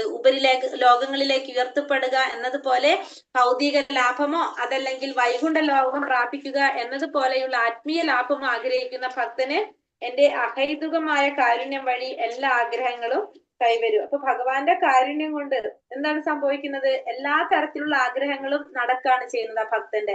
കാരണം ഭക്തൻ എന്തുമാത്രം ചെയ്താൽ മതി? ഭക്തിയുടെ സേവനം മാത്രം ചെയ്താൽ മതി, വേറെ ഒന്നും ചെയ്യേണ്ട ആവശ്യമില്ല. ഭഗവാന് വേണ്ടിയിട്ട് ഭക്തിയുടെ സേവനം ചെയ്യുക. അപ്പൊ എന്താണ് ആ ഭക്തൻ ആഗ്രഹിക്കുന്നത്? അത് മുഴുവനും ആ ആഗ്രഹങ്ങൾ മുഴുവനും നടക്കുന്ന പറഞ്ഞത്. പക്ഷെ അവനിൽ നിന്ന് ഭഗവാൻ ആഗ്രഹിക്കുന്നത് ഭക്തിയുടെ സേവനം മാത്രമാണ്, അതിൽ കൂടുതലൊന്നും ആഗ്രഹിക്കുന്നില്ല. ഉപരിലോകങ്ങളിലേക്ക് ഉയർത്തപ്പെടുക എന്നതുപോലെയുള്ള ഭൗതിക ലാഭമോ അതല്ലെങ്കിൽ വൈകുണ്ഠ ലോകം പ്രാപിക്കുക എന്നതുപോലുള്ള ആത്മീയ ലാഭമോ ആഗ്രഹിക്കുന്ന ഭക്തന് എന്റെ അഹൈതുകമായ കാരുണ്യം വഴി എല്ലാ ആഗ്രഹങ്ങളും നടത്താനായിട്ട് സാധിക്കും. എങ്ങനെ? ഭക്തിയുടെ സേവനം മാത്രം ചെയ്താൽ മതി. സത്യത്തിൽ കൃഷ്ണാവബോധം വളർത്തിക്കൊണ്ടുവരുന്ന ഭക്തന് തുടർന്നും ഭൗതിക സുഖാനുഭവങ്ങളുടെ ആസക്തി നിലനിൽക്കുന്നുവെങ്കിൽ ഉത്തമനായ ഒരു ആധ്യാത്മിക ഗുരുവിന്റെ നിർദ്ദേശം അനുസരിച്ച് ചിട്ടയായി ഭക്തിയുടെ സേവനം അനുഷ്ഠിച്ചാൽ അതിൽ നിന്ന് വിമുക്തനാകാൻ സാധിക്കും. അപ്പൊ ചിലപ്പോ നമുക്ക് എന്താണ്, കൃഷ്ണാവബോധത്തിൽ നമ്മൾ വളർന്നുകൊണ്ടിരിക്കുകയാണ്. പക്ഷെ അപ്പോഴും നമുക്ക് എന്ത് മാറിയിട്ടുണ്ടാവില്ല? ഭൗതിക സുഖത്തിനോടുള്ള ആസക്തി മാറിയിട്ടുണ്ടാവില്ല. അപ്പൊ നമുക്ക് അവിടെ എന്ത് ചെയ്യാം? നമുക്കൊരു ഗുരുവിനെ സ്വീകരിച്ച് ആ ഗുരുവിന്റെ നിർദ്ദേശപ്രകാരം ചിട്ടയായിട്ട് നമ്മള് അനുസരിച്ച് പോയി കഴിഞ്ഞാൽ, അനുഷ്ഠിച്ചു പോയി കഴിഞ്ഞാൽ നമുക്ക് എന്ത് മാറ്റം വരുത്താൻ സാധിക്കും? നമുക്ക് ആ ഭൗതികതയിൽ നിന്ന്, ആ ഭൗതികത്തിനോടുള്ള ആസക്തിയിൽ നിന്ന് നമുക്ക് പതുക്കെ നമുക്ക് അതിൽ നിന്ന് മുക്തി നേടാനായിട്ട് സാധിക്കും. അടുത്തത് വായിച്ചോളൂ മാതാജി. ഹരേ കൃഷ്ണ. ഭൗതികമായ സുഖാനുഭൂതിക്ക് വേണ്ടിയുള്ള ആസക്തി ഒരിക്കലും അംഗീകരിക്കരുതെന്നും കൃഷ്ണനുമായി ബന്ധപ്പെട്ട എല്ലാ സുഖങ്ങളും കൈക്കൊള്ളണമെന്നുമാണ് ശ്രീല രൂപ ഗോസ്വാമിയുടെ നിർദ്ദേശം. ഉദാഹരണത്തിന് ഭക്ഷണം ആവശ്യമാണ്. നാവിനെ തൃപ്തിപ്പെടുത്താൻ രുചികരമായ വസ്തുക്കൾ കൂടിയേ തീരൂ. അങ്ങനെയുള്ള ഘട്ടത്തിൽ നാവിന്റെ തൃപ്തിക്ക് എന്നതിനേക്കാൾ ഉപരി കൃഷ്ണന്റെ തൃപ്തിക്കായി രുചികരമായ സാധനങ്ങൾ ഉണ്ടാക്കി കൃഷ്ണന് സമർപ്പിക്കുക. അപ്പോൾ അത് ത്യാഗമായി ഭവിക്കുന്നു. ഈ രുചികരമായ ഭക്ഷണ സാധനങ്ങൾ കൃഷ്ണന് സമർപ്പിക്കുന്നതിന് മുമ്പ് ഭക്ഷിക്കരുത്. കൃഷ്ണന് സമർപ്പിക്കാത്തതൊക്കെ നിരാകരിക്കും എന്നുള്ള ഈ വ്രതമാണ് പരിത്യാഗം. ഈ പരിത്യാഗത്തിലൂടെ ഇന്ദ്രിയങ്ങളുടെ ആവശ്യങ്ങളെ തൃപ്തിപ്പെടുത്താൻ കഴിയും. ഹരേ കൃഷ്ണ മാതാജി. കൃഷ്ണ. അപ്പൊ ഭൗതികമായ സുഖാനുഭൂതിക്ക് വേണ്ടിയിട്ടുള്ള ആസക്തി ഒരിക്കലും എന്ത് ചെയ്യാൻ പാടില്ല, അംഗീകരിക്കരുതെന്നും കൃഷ്ണനുമായി ബന്ധപ്പെട്ട എല്ലാ സുഖങ്ങളും കൈക്കൊള്ളണമെന്ന് ശ്രീ രൂപഗോസ്വാമിയുടെ നിർദ്ദേശം. അപ്പൊ ഭൗതികമായിട്ട് സുഖങ്ങൾ അനുഭവിക്കാനായിട്ട് അതിനു വേണ്ടിയിട്ടുള്ള ആസക്തി നമ്മൾ ഒരിക്കലും എന്ത് ചെയ്യാൻ പാടില്ല, അംഗീകരിക്കാൻ പാടില്ല. പക്ഷെ കൃഷ്ണനുമായിട്ടുള്ള ബന്ധപ്പെട്ടതെല്ലാതും എന്ന് വേണം കൈക്കൊള്ളാൻ വേണം. ഒരു ഉദാഹരണം പറയുന്നത്, നമ്മളിപ്പോ പറഞ്ഞുകൊണ്ടിരിക്കുന്നത് എന്താണ്, കൃഷ്ണാവബോധത്തിൽ വന്നിട്ടും ഭൗതികാസക്തി വരുന്നതിനെ കുറിച്ചാണ് പറഞ്ഞുകൊണ്ടിരിക്കുന്നത് അല്ലെ. അപ്പൊ നമ്മളിപ്പോ ഉദാഹരണം പറയുകയാണെങ്കിൽ ഭക്ഷണം നമുക്ക് ആവശ്യമാണ്. നാവിനെ തൃപ്തിപ്പെടുത്താൻ രുചികരമായിട്ടുള്ള വസ്തുക്കൾ നമുക്ക് കൂടിയേ തീരൂ. അങ്ങനെയുള്ള ഒരു ഘട്ടത്തില് നമ്മൾ നാവിന്റെ തൃപ്തിക്ക് എന്നതിനേക്കാൾ ഉപരിയായി കൃഷ്ണന്റെ തൃപ്തിക്കായിട്ട് രുചികരമായ സാധനങ്ങൾ ഉണ്ടാക്കി ഭഗവാന് സമർപ്പിക്കുക. അപ്പൊ അതെന്തായി മാറും, ത്യാഗമായിട്ട് മാറും. നമ്മുടെ ഇഷ്ടത്തിനാണ് നമ്മൾ ഭക്ഷണം ഉണ്ടാക്കിയിട്ട് ഭഗവാന് സമർപ്പിച്ചു കഴിഞ്ഞാൽ അത് ത്യാഗമല്ല അല്ലെ. പക്ഷെ ഭഗവാന്റെ ഇഷ്ടത്തിന് വേണ്ടിയിട്ട് നമ്മൾ ഉണ്ടാക്കിയിട്ട് നമ്മൾ അത് സ്വീകരിക്കുമ്പോ, ഭഗവാന്റെ കാരുണ്യം നമ്മൾ സ്വീകരിക്കുമ്പോ അതെന്തായിട്ട് മാറും, നമ്മൾ ത്യാഗമായിട്ട് മാറും. ഈ രുചികരമായ ഭക്ഷണ സാധനങ്ങൾ കൃഷ്ണന് സമർപ്പിക്കുന്നതിന് മുമ്പ് ഭക്ഷിക്കരുത്. ഇത്തരത്തിലുള്ള ഭക്ഷണങ്ങൾ എന്ത് ചെയ്യാൻ പാടില്ല, ഭഗവാന് സമർപ്പിക്കുന്നതിന് മുൻപ് നമ്മൾ ഉപയോഗിക്കാനായിട്ട് പാടില്ല.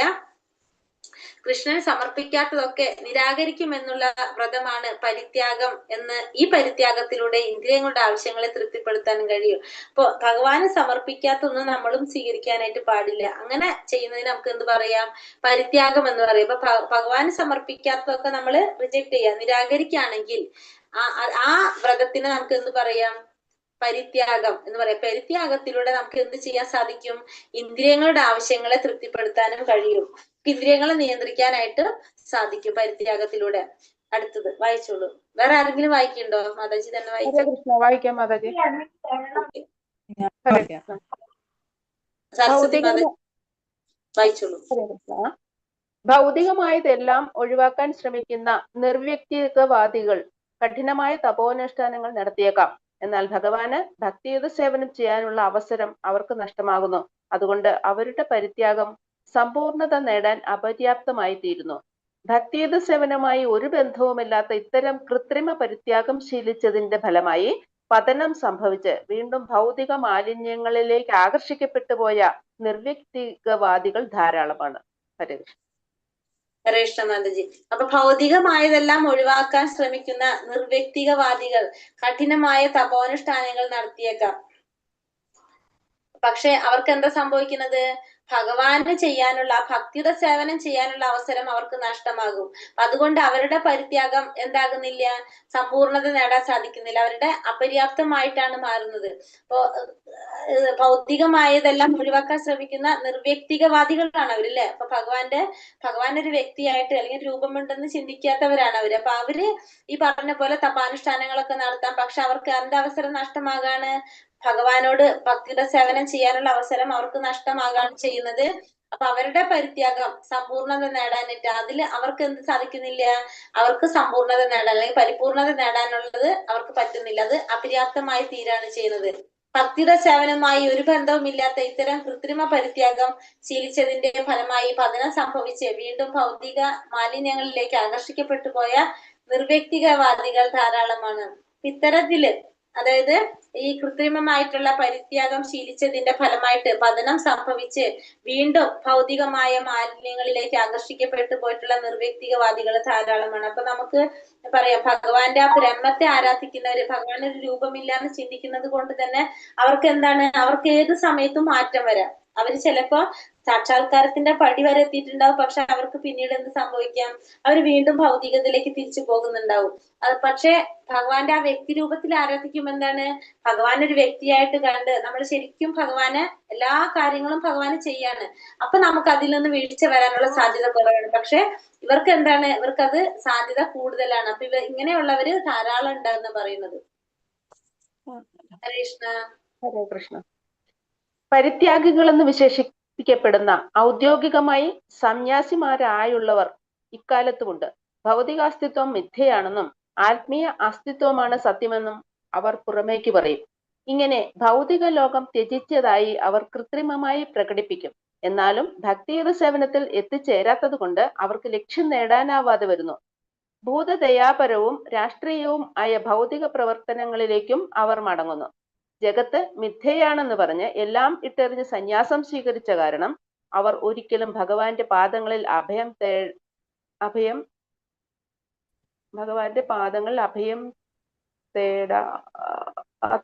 തേടാൻ പറ്റുന്നില്ല എന്നാണ്. പലരും വീണ്ടും തേടാതെ പലരും വീണ്ടും ഭൗതിക ലോകത്തിലേക്ക് മടങ്ങിയിട്ടുണ്ട്.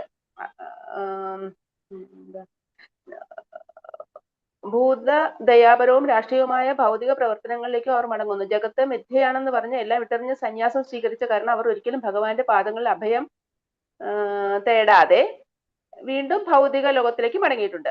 ഇതിന് അവർ ഒരിക്കലും ഭഗവാന്റെ പാദങ്ങളിൽ അഭയം തേടാത്തതാണ്. അതിന്റെ സെന്റൻസിൽ എന്താ മിസ്റ്റേക്ക് ആണ് മാതാജി? നോക്കാം. പരിത്യാഗികൾ എന്ന് വിശേഷിപ്പിക്കപ്പെടുന്ന ഔദ്യോഗികമായി സന്യാസിമാരായുള്ളവർ ഇക്കാലത്തുമുണ്ട്. അപ്പൊ ഇത്തരത്തിലുള്ള പരിത്യാഗികൾ എന്ന് പറയപ്പെടുന്ന സന്യാസികള് ഇക്കാലത്തും ഉണ്ട്. ഭൗതികാസ്തിത്വം മിഥ്യയാണെന്നും ആത്മീയാസ്തിത്വമാണ് സത്യമെന്നും അവർ പുറമേക്ക് പറയും. അവർ പുറമേക്ക് എന്ത് പറയും, ഭൗതികം എന്ന് പറയുന്നതൊക്കെ മിഥ്യയാണ്, ആത്മീയമായിട്ടുള്ളതാണ് സത്യം എന്ന് അവർ പുറമേക്ക് പറയും. പക്ഷെ ഇങ്ങനെ ഭൗതിക ലോകം ത്യജിച്ചതായി അവർ കൃത്രിമമായി പ്രകടിപ്പിക്കുകയും ചെയ്യും. അവര് എന്ത് ചെയ്യും, ഭൗതിക ലോകമൊക്കെ നമ്മള് എന്താണ് ത്യജിച്ചതാണ് പുറമേക്കൊക്കെ കാണിക്കും. പക്ഷെ എന്നാലും ഭക്തിയുടെ സേവനത്തിൽ എത്തിച്ചേരാത്തത് കൊണ്ട് അവർക്ക് ലക്ഷ്യം നേടാതെ വരുന്നു. പക്ഷെ അവര് ഭക്തിയുടെ സേവനം ചെയ്യാത്തത് കൊണ്ട് അവർക്ക് എന്ത് സാധിക്കുന്നില്ല, ലക്ഷ്യം നേടാനായിട്ട് അവർക്ക് സാധിക്കുന്നില്ല, ലക്ഷ്യം നേടാൻ സാധിക്കാതെ വരുന്നു. ഭൂതദയാപരവും രാഷ്ട്രീയവുമായ ഭൗതിക പ്രവർത്തനങ്ങളിലേക്ക് അവർ മടങ്ങുന്നു. അപ്പൊ അവർ എന്ത് ചെയ്യാണ്, ഭൂതദയാപരമായിട്ടുള്ളതും പിന്നെ അതേപോലെ തന്നെ ഭൂതദയാപരവും രാഷ്ട്രീയവുമായ ഭൗതിക പ്രവർത്തനങ്ങളിലേക്ക് അവർ മടങ്ങുകയാണ് ചെയ്യുന്നത്.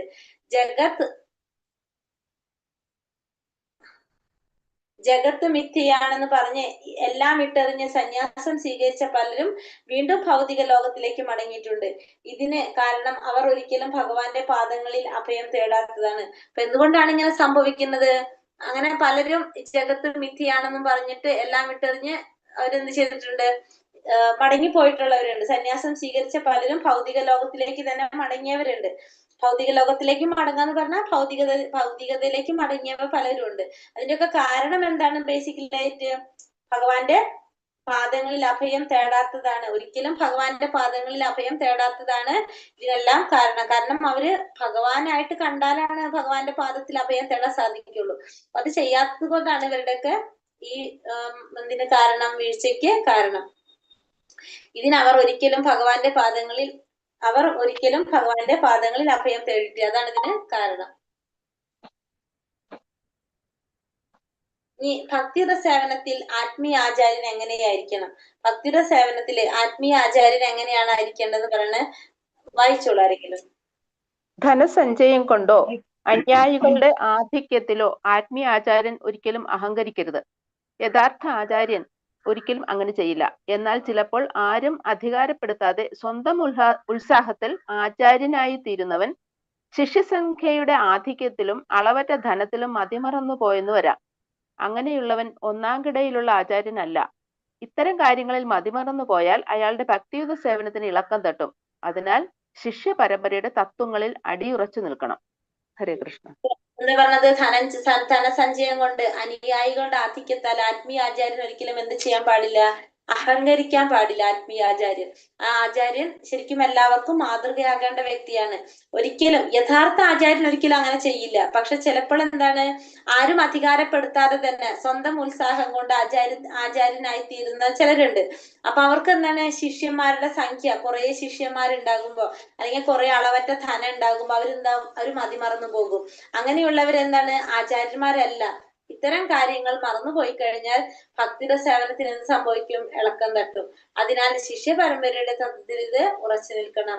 അപ്പൊ നമ്മൾ എന്ത് ചെയ്യണം, ശിഷ്യ പരമ്പരയുടെ തത്വങ്ങളിൽ അടിയുറച്ചു നിൽക്കേണ്ടതാണ് ആര്, ഈ ആചാര്യന്മാര്. അല്ലെങ്കിൽ എന്താണ്, ഈ ശിഷ്യന്മാരുടെ എണ്ണം കൂടുമ്പോൾ അല്ലെങ്കിൽ ധനം കുറെ വരുമ്പോൾ ഇതൊക്കെ സംഭവിക്കുമ്പോൾ എന്താണ്, ഇവര് മതിമറന്നു പോകും. അങ്ങനെയുള്ളവരൊരിക്കലും ആരല്ല, ആചാര്യന്മാരല്ല എന്നാണ് പറയുന്നത്. കൃഷ്ണാവബോധമുള്ള വ്യക്തിക്ക് സംഭവിക്കുന്നത് എന്താണ്, അറിഞ്ഞോളൂ, വായിച്ചോളൂ. കൃഷ്ണാവബോധമുള്ളയാൾ സ്വാഭാവികമായും പവിത്രീകരിക്കപ്പെട്ടിരിക്കുന്നതിനാൽ ചിന്തയിലോ പ്രവൃത്തിയിലോ മറ്റൊരു തരത്തിലുമുള്ള പവിത്രീകരണ കർമ്മങ്ങൾ അയാൾക്ക് ആവശ്യമില്ല. കൃഷ്ണാവബോധത്തിലേക്ക് ഉയർത്തപ്പെട്ടിരിക്കുന്നതിനാൽ അയാൾ എല്ലാ സദ്ഗുണങ്ങളും നേടിക്കഴിഞ്ഞിട്ടുണ്ട്. യോഗമുറകൾക്ക് ആവശ്യമുള്ള എല്ലാ നിയമങ്ങളും ചട്ടങ്ങളും അയാൾ അനുസരിക്കുന്നുമുണ്ട്. ഇത്തരം നിയമങ്ങളും മറ്റും ഭക്തൻ സ്വയം ശീലിച്ചിട്ടുമുണ്ട്. ഇവിടെ എന്താ പറഞ്ഞ, കൃഷ്ണാവബോധമുള്ള ഒരു വ്യക്തി സ്വാഭാവികമായിട്ടും പവിത്രീകരിക്കപ്പെട്ടതിനാൽ ചിന്തയിലോ പ്രവൃത്തിയിലോ മറ്റു തരത്തിലുള്ള പവിത്രീകരണ കർമ്മങ്ങൾ അയാൾക്ക് ആവശ്യമില്ല. അപ്പൊ കൃഷ്ണാവബോധം എന്ന് പറഞ്ഞ എന്താണ്, നമ്മുടെ അവബോധം തന്നെ ഭഗവാനാണ്. നമുക്ക് ഭഗവാൻ ഇല്ലാതെ വേറൊരു ചിന്തയില്ല. നമ്മുടെ ചിന്തിക്കുന്നതും പ്രവർത്തിക്കുന്നതും എല്ലാതും ആരെ കുറിച്ചായിരിക്കും, ഭഗവാനെ കുറിച്ചായിരിക്കും. അപ്പൊ അങ്ങനെയുള്ള ഒരു വ്യക്തിക്ക് വേറെ എന്തിന്റെ ആവശ്യം വരുന്നില്ല,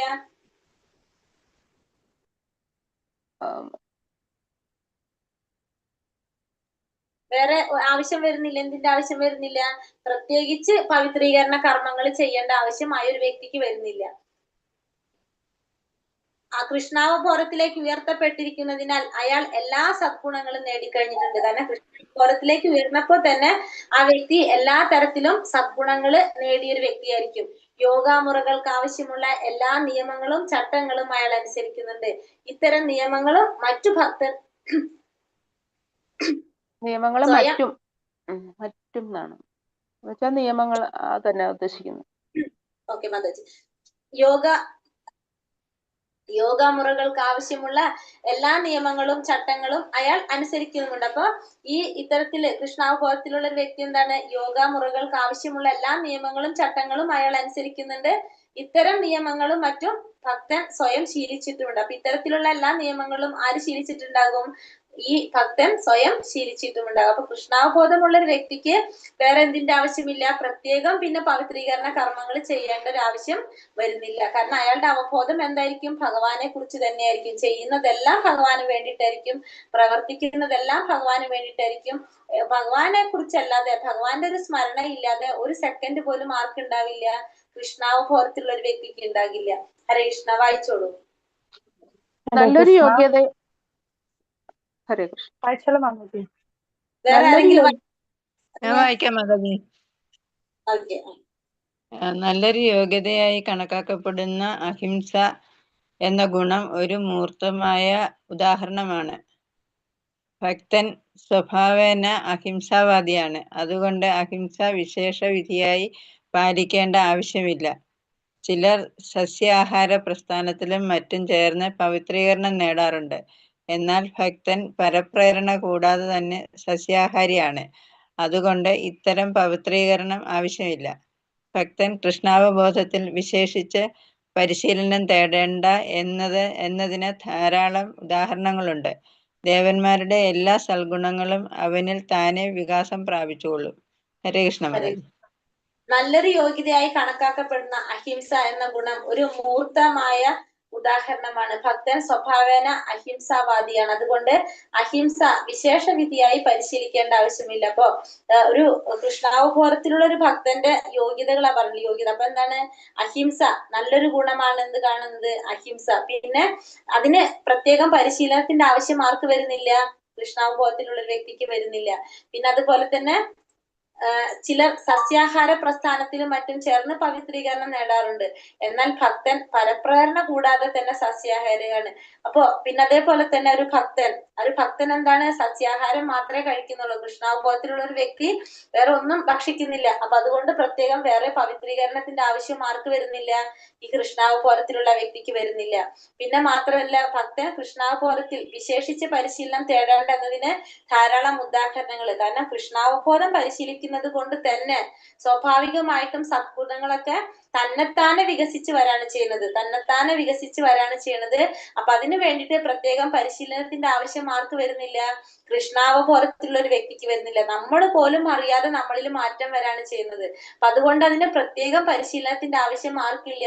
ഈ കൃഷ്ണാവബോധത്തിലുള്ള വ്യക്തികൾക്ക് വരുന്നില്ല. ഹരേ കൃഷ്ണ. വായിച്ചോളൂ. ഹരേ കൃഷ്ണ. ഹരേ കൃഷ്ണ. ബോധപൂർവം സംസ്യാഹാരം ശീലിക്കുന്നവനോ അഹിംസ പാലിക്കാൻ ശ്രമിക്കുന്നവനോ ഭൗതികമായ തോത് വെച്ച് നോക്കുമ്പോൾ യോഗ്യതകൾ ഉണ്ടായിരിക്കാം. എന്നാൽ ഒരു ഭക്തനായി തീരാൻ ഈ യോഗ്യതകൾ അപര്യാപ്തമാണ്. സസ്യാഹാരിയോ അഹിംസാവാദിയോ ഭക്തനായിക്കൊള്ളണമെന്നില്ല. അതേസമയം ഒരു ഭക്തൻ ഒരേ സമയം തന്നെ സ്വയം സസ്യാഹാരിയും അഹിംസാവാദിയുമായിരിക്കും. അതുകൊണ്ട് സസ്യാഹാരിത്വമോ അഹിംസയോ ഭക്തന് നിദാനമല്ലെന്നാണ് നമ്മുടെ നിഗമനം. ഹരേ കൃഷ്ണ മാതാജി. ബോധപൂർവം ഇപ്പൊ സസ്യാഹാരം കഴിക്കുന്നവന് അല്ലെങ്കിൽ അഹിംസ പാലിക്കാൻ ശ്രമിക്കുന്നവന് ഭൗതികമായ തോത് വെച്ച് നോക്കുമ്പോൾ നമുക്ക് യോഗ്യത ഉണ്ടെന്ന് തോന്നാം. അപ്പൊ നമുക്ക് തോന്നാണ്, ഇപ്പൊ നമ്മൾ പറയില്ലേ, നമ്മള് ബൈ ബർത്ത് ജന്മനാ തൊട്ട് നമ്മൾ ചിലപ്പോൾ സസ്യാഹാരം ശീലിക്കുന്നവരായിരിക്കും. പിന്നെ നമ്മൾ അഹിംസ അതൊക്കെ പാലിച്ചു പോകുന്നവരായിരിക്കും. പക്ഷെ അത് ഭൗതികമായിട്ടുള്ള തോത് വെച്ചിട്ട് എന്താണ്, അത് നമുക്ക് യോഗ്യതയാണെന്ന് പറയാം. പക്ഷെ ഒരു ഭക്തനായി തീരാനായിട്ട് ഈ യോഗ്യതകൾ അപര്യാപ്തമാണ്. ഒരു ഭക്തനാവണമെങ്കിൽ ഇത് മാത്രമല്ല യോഗ്യത പറയുന്നത്. സസ്യാഹാരിയോ അഹിംസാവാദിയോ ഭക്തനായിക്കൊള്ളണമെന്നില്ല. ഒരു വ്യക്തി ഇപ്പൊ ജന്മം എടുത്ത സമയത്തെ തൊട്ട് സസ്യാഹാരം കഴിച്ച വ്യക്തിയായിരിക്കും, അഹിംസാവാദിയായിരിക്കും. പക്ഷെ ആ വ്യക്തി ആരാവണമെന്നില്ല? ഭക്തനായിക്കൊള്ളണമെന്നില്ല. അതേസമയം ഒരു ഭക്തൻ ഒരേ സമയം തന്നെ സസ്യാഹാരിയുമായിരിക്കും അഹിംസാവാദിയായിരിക്കും. അതുകൊണ്ട് സസ്യാഹാരിത്വമോ അഹിംസയോ ഭക്തിക്ക് നിദാനമല്ലെന്നാണ് നമ്മുടെ നിഗമനം. അപ്പൊ നമുക്ക് ഒരു വ്യക്തി സസ്യാഹാരിയാണ് അല്ലെങ്കിൽ ഒരു അഹിംസാവാദിയാണെന്ന് പറഞ്ഞിട്ട് ആ വ്യക്തിയെ നമുക്ക് ഭക്തനായിട്ട് കൂട്ടാൻ സാധിക്കില്ല. പക്ഷെ ഒരു ഭക്തൻ എപ്പോഴും എങ്ങനെയായിരിക്കും? സസ്യാഹാരിയുമായിരിക്കും അഹിംസാവാദിയായിരിക്കും. പക്ഷെ അഹിംസാവാദിയും പിന്നെ അതേപോലെ തന്നെ സസ്യാഹാരിയും ആരാവണമെന്നില്ല? ഒരു ഭക്തനാവണമെന്നില്ല എന്നുള്ളതാണ് ശ്രീല രൂപഗോസ്വാമി ഇവിടെ നമുക്ക് പറഞ്ഞു തരുന്നത്. ഹരേ കൃഷ്ണ. വായിച്ചോളൂ. കൃഷ്ണ. നാരദമുനിയുടെ ഉപദേശം കേട്ട് ഒരു നായാട്ടുകാരൻ ഉത്തമ ഭക്തനായി മാറിയ കഥ സ്കന്ദപുരാണത്തിലൂടെ ഉത്തമ ഭക്തനായി തീർന്നപ്പോൾ ഒരു എറുമ്പിനെ പോലും കൊല്ലാൻ അയാൾ തയ്യാറായില്ല.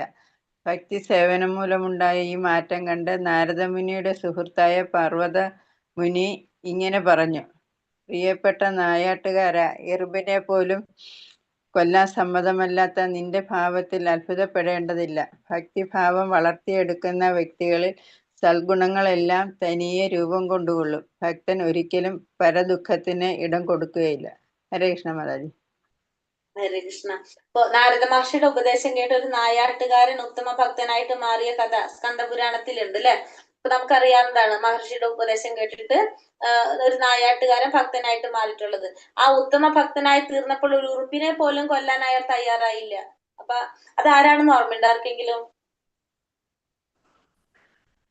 നാരദ മഹർഷിയുടെ നായാട്ടുകാരന്റെ കഥ.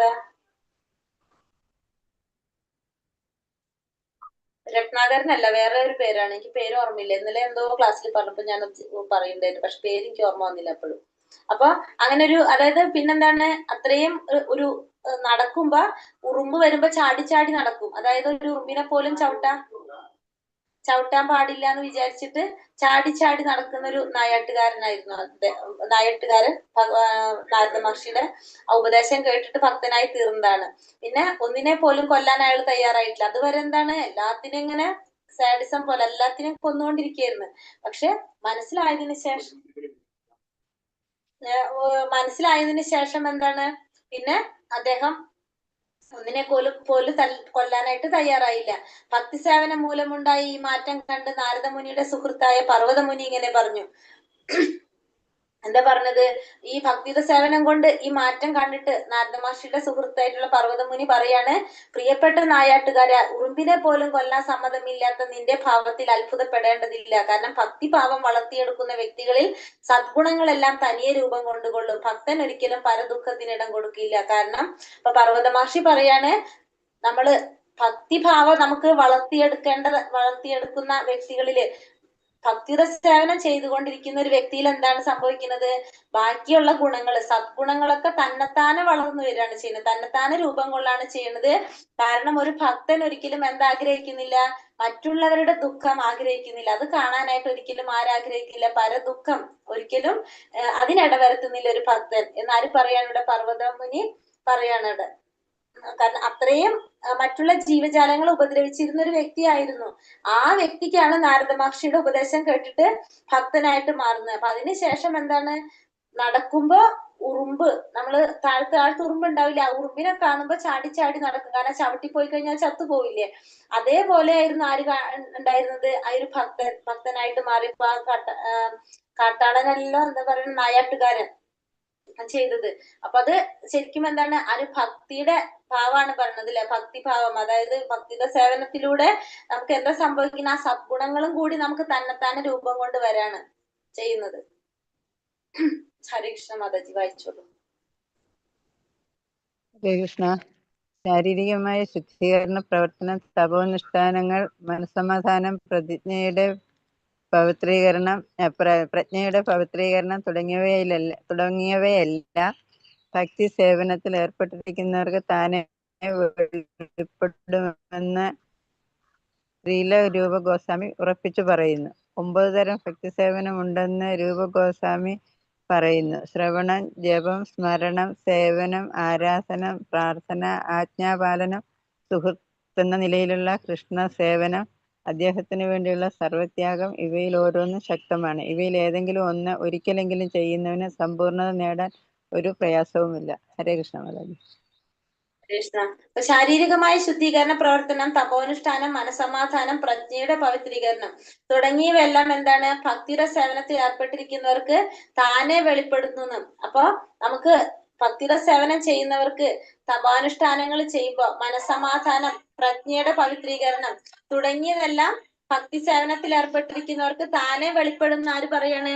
രൂപഗോസ്വാമി പറയാണ്. 9 തരം ഭക്തി സേവനങ്ങളുണ്ട്, നമുക്കറിയാവുന്നതാണ് അല്ലെ? ശ്രവണം, കീർത്തനം, ജപം, സ്മരണം, സേവനം, ആരാധന, പ്രാർത്ഥന, ആജ്ഞാപാലനം, സുഹൃത്ത് എന്ന നിലയിലുള്ള കൃഷ്ണ സേവനം, അദ്ദേഹത്തിന് വേണ്ടിയുള്ള സർവത്യാഗം, ഇവയിൽ ഓരോന്നും ശക്തമാണ്. ഇവയിൽ ഏതെങ്കിലും ഒന്ന് ഒരിക്കലെങ്കിലും ചെയ്യുന്നവന് സമ്പൂർണ്ണത നേടാൻ ഒരു പ്രയാസമില്ല. അപ്പൊ ഈ നവവിധ ഭക്തിയില് 9 ചെയ്താലും ഇതിൽ ഏതെങ്കിലും ഒന്ന് ഒരിക്കലെങ്കിലും ചെയ്താലും എന്ത് സാധിക്കും?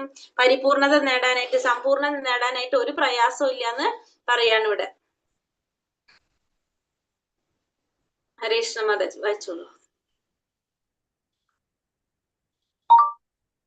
ഹരേ കൃഷ്ണ, വായിച്ചോളൂ മാതാജി.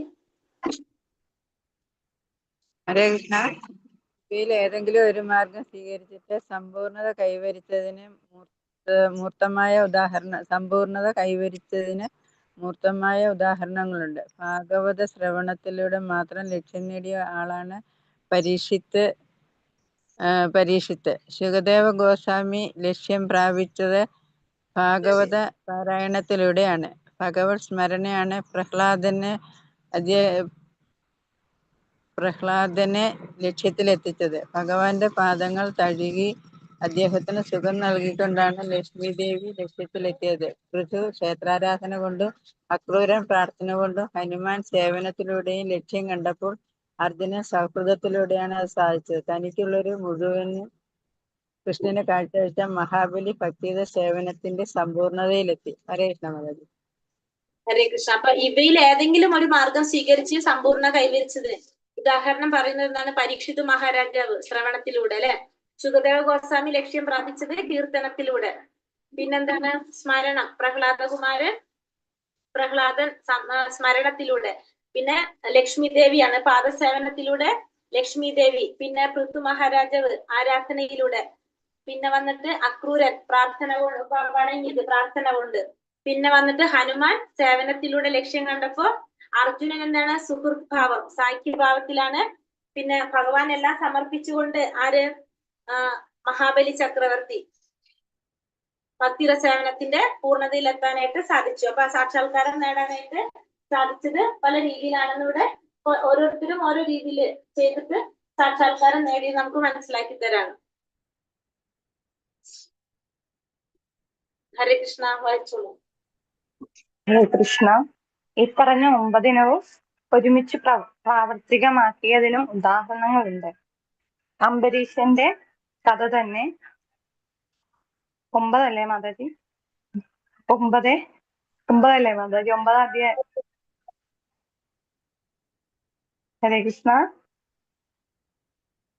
9 മാതാജി 9 തന്നെയാ. 9 9, 4, 18, 19, 20 ഏറ്റവും പ്രധാനം ശുഗദേവ ഗോസ്വാമി പറയുന്നു. അംബരീഷ മഹാരാജാവ് കൃഷ്ണന്റെ പാദ കമലങ്ങളെ മനസ്സിൽ ഉറപ്പിച്ചുകൊണ്ട് ഭഗവാന്റെ ലീലാവിലാസങ്ങളെ പ്രകീർത്തിച്ചു കൈകൾ കൊണ്ട് ഭഗവാന്റെ ക്ഷേത്രം കഴുകി വൃത്തിയാക്കി സാധുക്കളെ ഭഗവാന്റെ സർവാതിശയായ മാഹാത്മ്യങ്ങൾ കേൾക്കാൻ നിയോഗിച്ചു. ഹരേ കൃഷ്ണ മാതാജി. അപ്പൊ ഇതിലിവിടെ പറഞ്ഞതാണ് ഈ 9 ഈ നവവിധ ഭക്തി 9 ഒരേപോലെ ചെയ്ത വ്യക്തി ആരാണ്? അംബരീഷ് മഹാരാജാവാണ്. നമ്മൾ ഭഗവത്ഗീതയിൽ പഠിക്കുന്നുണ്ട് അല്ലെ? ഇതേപോലെ തന്നെ പിന്നെ ഭാഗവതത്തിലും പറയുന്നുണ്ട് അംബരീഷിന്റെ കഥ. ഭാഗവതം 9-ാം സ്കന്ധം 4-ാം അധ്യായത്തില് 18, 19, 20 ശ്ലോകങ്ങളിലായിട്ട് പറയുന്നുണ്ട്. അപ്പൊ ഈ എല്ലാ ഇന്ദ്രിയങ്ങളും ഭഗവാന്റെ സേവനത്തിനായിട്ട് ഉപയോഗിക്കുകയാണ് ചെയ്തിരുന്നത്. ആര്? അംബരീഷ് മഹാരാജാവ്. നമ്മള് ഭഗവത്ഗീതയിൽ ശരിക്കും ഡീറ്റെയിൽ ആയിട്ട് നമ്മൾ കണ്ടിട്ടുണ്ടായിരുന്നത്. കൈകൾ കൊണ്ട് ഭഗവാന്റെ ക്ഷേത്രം കഴുകാൻ കൈകൾ ഉപയോഗിച്ചു. കാതുകൾ ഭഗവാനെ കുറിച്ച് കേൾക്കാനായിട്ട് ഉപയോഗിച്ചു. പിന്നെ രൂപം കാണാൻ കണ്ണുകൾ ഉപയോഗിച്ചു. ശരീരം എന്താണ് ഭക്തന്മാരുമായിട്ടുള്ള സമ്പർക്കത്തിൽ ഏർപ്പെടാൻ ഇരിക്കാൻ ഉപയോഗിച്ചു. പിന്നെ ഒന്നിച്ചുണ്ണാനൊക്കെ വേണ്ടി ഉപയോഗിച്ചു. ശരീരം പരസ്പരം സ്പർശിക്കാനായിട്ട്. പിന്നെ ശുദ്ധ ഭക്തന്മാരായിട്ട് മാത്രമേ സമ്പർക്കം പുലർത്തിയുള്ളൂ. പിന്നെ കൃഷ്ണൻ അർപ്പിച്ച നിവേദ്യം രുചിക്കാൻ നാവ് ഉപയോഗിച്ചു. ഭക്തിയുടെ സേവന രീതിയും അദ്ദേഹം പ്രാവർത്തികമാക്കി. രാജാവായിരുന്നത് കൊണ്ട് പണത്തിന് ദാരിദ്ര്യമില്ല. കൃഷ്ണന് വേണ്ടി നല്ല ഭക്ഷണങ്ങൾ പാകപ്പെടുത്തി അംബരീഷ് നിത്യം നിവേദിച്ചിരുന്നു. ഭഗവാന് നിവേദിച്ചതിന്റെ ഉച്ഛിഷ്ടമാണ് അദ്ദേഹം കഴിച്ചിരുന്നത്. പിന്നെ ഭഗവാന് വേണ്ടിയിട്ട് യാത്ര പോയിരുന്നത് കാലുകൾ എന്തിനാണ് ഉപയോഗിച്ചിരുന്നത്? സമ്പത്തുണ്ടായിരുന്നത് കൊണ്ട് രാജകീയമായ സന്നാഹങ്ങളാണ് ഭഗവാന് വേണ്ടിയിട്ട് ഒരുക്കിയിരുന്നത്. എന്തൊക്കെ വേണമോ അതെല്ലാം തയ്യാറാക്കിയിരുന്നു. എല്ലാ പ്രവർത്തനങ്ങളും എന്തിനായിരുന്നു? കൃഷ്ണാവബോധത്തോടെയായിരുന്നു അദ്ദേഹത്തിന്റെ എല്ലാ പ്രവർത്തികളും. ഭക്തന്മാരുടെ കാലടികളെ പിന്തുടരുമെന്ന് പറഞ്ഞതിന്റെ ആശയം ഇതാണ് പറഞ്ഞത്. ഈ പറഞ്ഞത് കൊണ്ട് 9 വിധവും പ്രാവർത്തികമാക്കാൻ കഴിഞ്ഞില്ലെങ്കിൽ വേണ്ട ഒരെണ്ണമെങ്കിലും പ്രാവർത്തികമാക്കാമല്ലോ. അംബരീഷിനെ പോലെ എല്ലാം സാധിക്കുമെങ്കിൽ അവയിൽ ഓരോന്നിൽ നിന്നും ഭക്തിയുടെ സേവനത്തിന്റെ സമ്പൂർണ്ണത ലഭ്യമാകുമെന്ന് ഉറപ്പാണ്. അപ്പൊ ഈ 9 കാര്യങ്ങളും പ്രാവർത്തികമാക്കാൻ ആർക്ക് സാധിച്ചിട്ടുണ്ടായിരുന്നു? അംബരീഷ് മഹാരാജാവിന് സാധിച്ചിട്ടുണ്ടായിരുന്നു. നമ്മൾ മുന്നേ പഠിച്ചിട്ടുള്ളത്. ഹരേ കൃഷ്ണ കൃഷ്ണ കൃഷ്ണ ഹരേ ഹരേ, ഹരേ രാമ രാമ രാമ ഹരേ ഹരേ. വഞ്ചാകൽപതരൂപേശ കൃപാ സിന്ധോഭ്യവച പതിതാനാം പാവനേഭ്യോ വൈഷ്ണവേഭ്യോ നമോ നമ. अनंत कोटि वैष्णव वृंद की जय, श्रील प्रभुपाद की जय, गुरुदेव की जय, निताई गौर ब्रह्मानंदे हरि हरि बोल. हरे कृष्णा.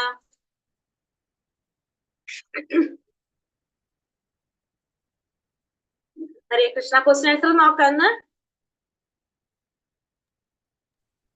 ഹരേ കൃഷ്ണ മാതാജി.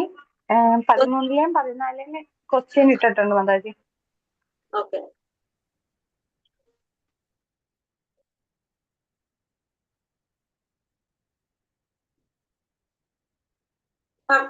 ഭക്തിജന്യമായ ഹർഷോന്മാദമുളവാക്കുന്ന ഭക്തിപരമായ 5 പ്രവർത്തനങ്ങൾ ഏതൊക്കെയാണ്? 13-ാമത്തെ ക്വസ്റ്റ്യൻ. ഏതൊക്കെയാണ്? 5 തരം അല്ലെ? മധുരാവാസം, വിഗ്രഹാരാധന, ഭാഗവത പാരായണം, നാമജപം, ഭഗവത് സേവനം, ഭക്തിയുടെ സേവനം അല്ലെ? ഭക്ത സേവനം. അങ്ങനെ 5 എണ്ണം. ഹരേ കൃഷ്ണ. അടുത്തത് ഭാഗവതത്തിലെ ഏത് സ്കന്ധത്തിലാണ് ഭഗവാന്റെ ലീലാവിലാസങ്ങളെ കുറിച്ച് വർണ്ണിക്കുന്നത്? ഏത് സ്കന്ധത്തിലാണ്?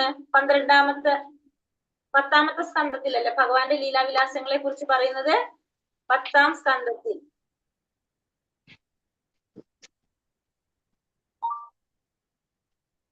ദശമസ്കന്ധത്തില്, അതായത് 10-ാമത്തെ സ്കന്ധത്തിലാണ് വർണ്ണിക്കുന്നത്. പിന്നെ വന്നിട്ട് എങ്ങനെയുള്ളവർക്ക് ശ്രീമദ് ഭാഗവതം മനസ്സിലാക്കാൻ സാധിക്കില്ല?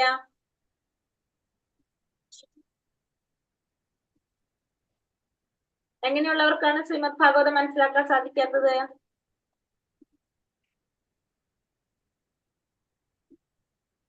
സാമ്പത്തിക ലാഭം, അനുഷ്ഠാനപരമായ കർമ്മങ്ങളുടെ ഫലം, സായുജ്യം എന്നിവയെല്ലാം ചപ്പു ചവറ് പോലെ എറിഞ്ഞു കളയാത്തവർക്ക് മനസ്സിലാക്കാൻ സാധിക്കില്ല.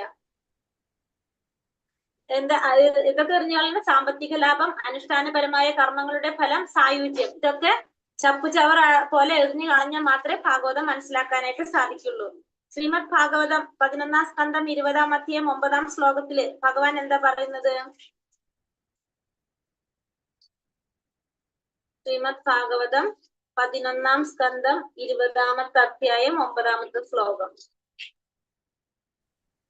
എന്റെ ലീലാവിലാസങ്ങളെയും പ്രവർത്തനങ്ങളെയും കുറിച്ച് കേൾക്കാനുള്ള അത്യാസക്തി ഉണ്ടാവുന്നത് വരെ വർണ്ണാശ്രമ ധർമ്മങ്ങൾ പാലിക്കുന്നത് നല്ലതാണ്.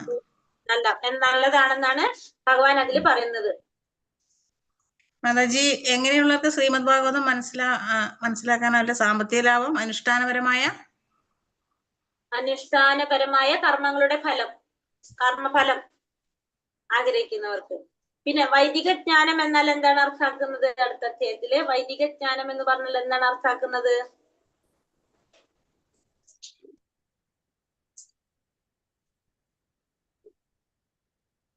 എവിടെ വന്ന്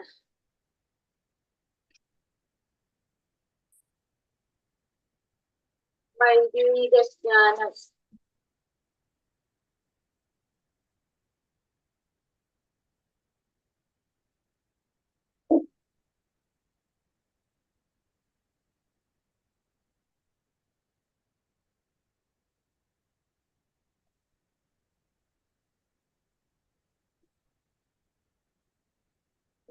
നോട്ട് ചെയ്തിട്ടുണ്ടായിരുന്നു.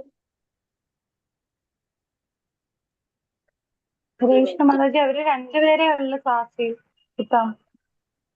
ഓ, എന്തായാലും അത് പറഞ്ഞു കഴിഞ്ഞാൽ ചെയ്യാൻ കഴിയില്ലേ മാതാജി? ഇപ്പൊ 13-ാമത്തെ അധ്യായത്തിലെ പറഞ്ഞാൽ മതി അല്ലേ മാതാജി? അതെ മാതാജി. ഹരേ കൃഷ്ണ. സെക്കൻഡ് മാതാജി ഒന്ന് പറഞ്ഞോളൂ മാതാജി. എന്നാലും ഫസ്റ്റത്തെ ക്വസ്റ്റ്യൻ പറഞ്ഞത് ഒന്നുമില്ല. മാതാജി അത് നോട്ട്സ് കംപ്ലീറ്റ് എഴുതിയെടുത്തില്ല, അതാണ് ഇപ്പൊ. സാരില്ല, നമുക്ക് പറയാം. വൈദിക ജ്ഞാനം എന്നാൽ എന്താണ് അർത്ഥാക്കുന്നത്? ഭഗവാനെ അറിയുക എന്നാണ് അർത്ഥാക്കുന്നത്. ഭഗവാനെ അറിയുക എന്നാണ് വൈദിക ജ്ഞാനം എന്ന് അർത്ഥമാക്കുന്നത്. വൈദിക ജ്ഞാനം എന്നാൽ ഭഗവാനെ അതിൽ തന്നെ ലാസ്റ്റത്തെ വരിയായിട്ട് കൊടുക്കുന്നുണ്ട്. ഭഗവാനെ അറിയുക എന്നാണ് വൈദിക ജ്ഞാനം എന്നാൽ അർത്ഥമാക്കുന്നത്. ശ്രീമദ് ഭാഗവതത്തിൽ 11-ാം സ്കന്ധം 20-ാം അധ്യായം 31-ാം ശ്ലോകത്തില് ഭഗവാൻ പ്രസ്താവിക്കുന്നത് എന്താണ്? ഭഗവാന്റെ സേവനം ഗൗരവമായി എടുക്കുന്നവർക്ക് ദാർശനികാഭ്യൂഹങ്ങളും കൃത്രിമമായ ത്യാഗവും ഒരു തരത്തിലും ഗുണം ചെയ്യുന്നില്ല. എന്റെ ഭക്തനായി തീരുന്നതോടെ ഭൗതിക സുഖങ്ങളുടെ ത്യാഗം കൊണ്ടുണ്ടാകുന്ന ഫലം താനേ കൈവന്നുകൊള്ളും. അവർക്ക് എന്ത് ചെയ്യേണ്ട ആവശ്യമില്ല, വേറെ ഒന്നും പ്രത്യേകിച്ച് ചെയ്യേണ്ട ആവശ്യമില്ല. ഭഗവാന്റെ ഭക്തനായി കഴിഞ്ഞാൽ തന്നെത്താനെ എല്ലാം വന്നു ചെയ്തു. പരമസത്യം എന്തെന്നറിയാൻ വേണ്ട ജ്ഞാനവും അതോടെ സംജാതമാകും. വേറെ ഒന്നും നമ്മൾ പ്രത്യേകം ചെയ്യേണ്ടത് ആവശ്യമില്ല എന്നല്ലേ? ഗൗരവമായി എടുക്കുന്നവർക്ക് ദാർശനിക അഭ്യൂഹങ്ങളും കൃത്രിമമായ ത്യാഗവും ഒരിക്കലും ഗുണം ചെയ്യില്ല. ഭക്തനായി തീർന്നു കഴിഞ്ഞാൽ ഭൗതിക സുഖങ്ങളുടെ ത്യാഗം കൊണ്ടുണ്ടാകുന്ന ഫലം തന്നെത്താനെ കൈവരുന്നാണ് ഈ ശ്ലോകത്തില്, ഭാഗവതത്തിന്റെ 11-ാം സ്കന്ധം 20-ാം അധ്യായം 31-ാം ശ്ലോകത്തിൽ പറയുന്നത്. ഭാഗവതം 11 എഴുതിയിട്ടില്ല. ദാർശനിക അഭ്യൂഹങ്ങളും മാതാജിയുടെ ബുക്കുള്ള അല്ലേ? ഇല്ലേ, ബുക്ക് കിട്ടിയില്ല മാതാജി. അതെ, ഇന്നലെ ഒരു മിനിറ്റ് പറഞ്ഞോട്ടെ. ഇന്നലെ സിദ്ധാർത്ഥ പ്രഭുജി ഗുരുവായൂര് സരസ്വതി മാതാജിക്ക് ബുക്ക് വാങ്ങാൻ പോയി. എന്നിട്ട് അവിടെ പോയി അന്വേഷിച്ചിട്ടുണ്ടോ? അപ്പൊ അവര് അവിടുത്തെ കൊറിയറിൽ അന്വേഷിച്ചില്ല. ഇവിടെ വന്നിട്ട് എന്നെ ഇവിടുത്തെ കൊറിയർക്ക് വിളിച്ചിട്ട് കിട്ടിയിട്ടില്ല. അവര് വിളിച്ചിട്ടുണ്ട്, പക്ഷെ എന്നെ ഫോൺ കോണ്ടാക്ട് ചെയ്യാൻ പറ്റിയിട്ടില്ല. അതായത് എനിക്ക് കോള് വന്നിട്ടില്ല. എന്നിട്ട് തിരിച്ചു പോയി. ഞാൻ പിന്നെ അന്വേഷിച്ചു അവിടുത്തെ പ്രഭുജിയുടെ നിന്ന് അതിന്റെ സ്ലിപ്പ് വാങ്ങി കൊറിയർ ഓഫീസിൽ പോയപ്പോ അത് തച്ചമ്പാറ വന്നിരിക്കണം. എന്നിട്ട് അവിടേക്ക് വിളിച്ചു വെച്ചപ്പോ അത് തിരിച്ചു പോയിരിക്കണം. ഇതൊന്നും അവരും അറിയണില്ല, ഞാനും അറിയുന്നില്ല. എന്നിട്ട് പിന്നെ ഞാൻ അവിടെ അവരെ ഇസ്കോണിലെ ബന്ധപ്പെട്ടപ്പോ പിന്നെ ആ പ്രഭു ഫോൺ മെസ്സേജ് ഒന്നും നോക്കിയില്ല. ഞാൻ വിളിച്ച് ബുദ്ധിമുട്ടിക്കണ്ടായിട്ട് മെസ്സേജ് ഇട്ടു. മെസ്സേജ് പിന്നെ ഇന്നലെ എന്നിട്ട് സിദ്ധാർത്ഥ പ്രഭു അവിടെ പോയിട്ടുണ്ടായിരുന്നു.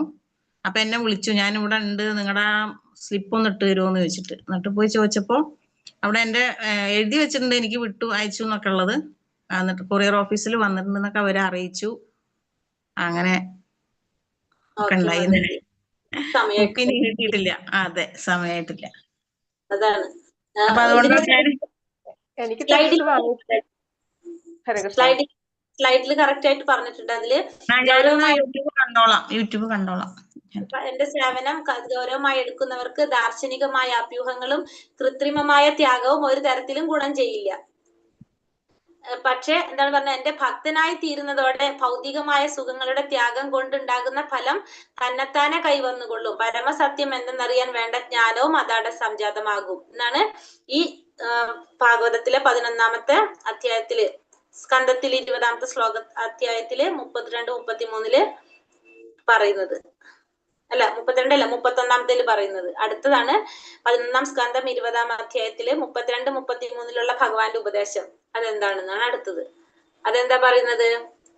ഫലകാംക്ഷയോടെ ചെയ്യുന്ന കർമ്മങ്ങളിൽ നിന്നും തപോനുഷ്ഠാനങ്ങളിൽ നിന്നും ഉണ്ടാകുന്ന ലാഭവും ദാർശനിക വിജ്ഞാനത്തിന്റെ സംസ്കാരം, ത്യാഗം, യോഗ സാധനങ്ങള്, ദാനധർമ്മങ്ങള് തുടങ്ങിയിൽ നിന്നുണ്ടാകുന്ന നേട്ടവും ഭഗവാന്റെ ഭക്തന്മാർക്ക്, സ്നേഹപൂർവ്വം ഭഗവാനെ സേവിക്കുന്നവർക്ക് തന്നെത്താനെ വന്നു ചേരും എന്നാണ് ഇതിൽ പറയുന്നത്. ഈ 32-33 ശ്ലോകത്തിൽ പറയുന്നത്. അപ്പൊ നമ്മള് ഫലം ഫലകാംക്ഷയോടെ ചെയ്യുന്ന കർമ്മങ്ങളും താപോനുഷ്ഠാനങ്ങള്, അതിനൊക്കെ ഉണ്ടാകുന്ന ലാഭം, ദാർശനിക വിജ്ഞാനത്തിന്റെ സംസ്കാരം, ത്യാഗം, യോഗ സാധനങ്ങള്, ദാനധർമ്മങ്ങള്, ഇതുകൊണ്ടുണ്ടാകുന്ന നേട്ടമൊക്കെ ഭക്തന്മാർക്ക് തന്നെത്താനെ ഭഗവാന്റെ സേവനം ചെയ്യുന്നത് കൊണ്ട് തന്നെത്താനെ വരുന്നതാണ് 32, 33, 31 ഈ ശ്ലോകങ്ങളിലൊക്കെ പറയുന്നത്. ഭക്തിയുടെ സേവനം ചെയ്താൽ ബാക്കിയൊന്നും ചെയ്യേണ്ട ആവശ്യമില്ല. അത് ചെയ്യുകയാണെങ്കിൽ അതിന്റെ ഗുണം കൂടി ഇവിടെ കിട്ടുന്നതാണ് ഇതിൽ പറയുന്നത്. ഇനി അടുത്തത് പരിത്യാഗം എന്നതുകൊണ്ട് എന്താണ് അർത്ഥാക്കുന്നത്? പരിത്യാഗം എന്ന് വെച്ചിട്ടുണ്ടെങ്കിൽ കൃഷ്ണനെ സമർപ്പിക്കാത്തതൊക്കെ നിരാകരിക്കും എന്നുള്ളൊരു വ്രതം. അതിനെയാണ് നമ്മൾ എന്ത് പറയുന്നത്? പരിത്യാഗം. പരിത്യജിക്കുക എന്ന് പറഞ്ഞാൽ എന്താണ് ഉദ്ദേശിക്കുന്നത്? ഭഗവാന് സമർപ്പിക്കാത്തതൊക്കെ നമ്മൾ എന്ത് ചെയ്യും? നിരാകരിക്കും എന്നുള്ളൊരു വ്രതം. അതിനെയാണ് പരിത്യാഗം എന്ന് പറയുന്നത്. എല്ലാം ഭഗവാന് സമർപ്പിച്ചതിന് ശേഷം മാത്രമേ നമ്മൾ സ്വീകരിക്കുള്ളൂ, അല്ലാത്തതൊക്കെ നമ്മൾ നിരാകരിക്കും എന്നാണ് പരിത്യാഗം എന്നതുകൊണ്ട് ഉദ്ദേശിക്കുന്നത്. ഭക്തിയുടെ സേവനത്തിൽ ഒരു ആചാര്യൻ എങ്ങനെയാണ് ആകേണ്ടത്? ഒരു ആചാര്യൻ എങ്ങനെയായിരിക്കണം എന്നാ പറഞ്ഞത്? ഭക്തിയുടെ സേവനത്തില് ഒരു ആചാര്യൻ എങ്ങനെയായിരിക്കണം? ധനസഞ്ചയം കൊണ്ട് അല്ലെങ്കിൽ അനുയായികളുടെ ആധിക്യത്താല് ആത്മീയ ആചാര്യൻ ഒരിക്കലും അഹങ്കരിക്കാൻ പാടില്ല. പിന്നെ അതേപോലെ തന്നെ ചിലപ്പോ പിന്നെന്ത് ചെയ്യാൻ പാടില്ല? അളവറ്റ ധനം മതിമറന്നു പോവാനായിട്ട് പാടില്ല. ശിഷ്യന്മാരുടെ സംഖ്യ, കുറെ ശിഷ്യന്മാരുണ്ടെങ്കിൽ അതിൽ നമ്മൾ മതിമറന്നു പോകാൻ പാടില്ല. അങ്ങനെയൊന്നും ആര് ചെയ്യാൻ പാടില്ല? ഒരു ആചാര്യൻ ചെയ്യാനായിട്ട് പാടില്ല. കുറെ ധനമുണ്ട് അല്ലെങ്കിൽ അനുയായികൾ കുറെ ഉണ്ടെന്നൊന്നും പറഞ്ഞിട്ട് അഹങ്കരിക്കാനോ അളവറ്റ ധനത്തിലോ അളവറ്റ ശിഷ്യ സംഖ്യയുടെ അടിസ്ഥാനത്തിലൊന്നും മതിമറന്നു പോകാനൊന്നും പാടില്ല. ആര്? ഒരു ആചാര്യൻ. ഭക്തിയുടെ സേവനത്തിൽ ഏർപ്പെട്ടിരിക്കുന്നവർക്ക് താനേ വരുന്ന ഗുണങ്ങൾ എന്തൊക്കെയായിരിക്കും? അങ്ങനെയുള്ളവർക്ക് എന്താ ആവശ്യം ഉണ്ടാവില്ല? ഭക്തിയുടെ സേവനത്തിൽ ഏർപ്പെട്ടിരുന്നവർക്ക്. ഹരേ കൃഷ്ണ. ഇത് പറയാൻ പറ്റില്ല നമുക്ക്?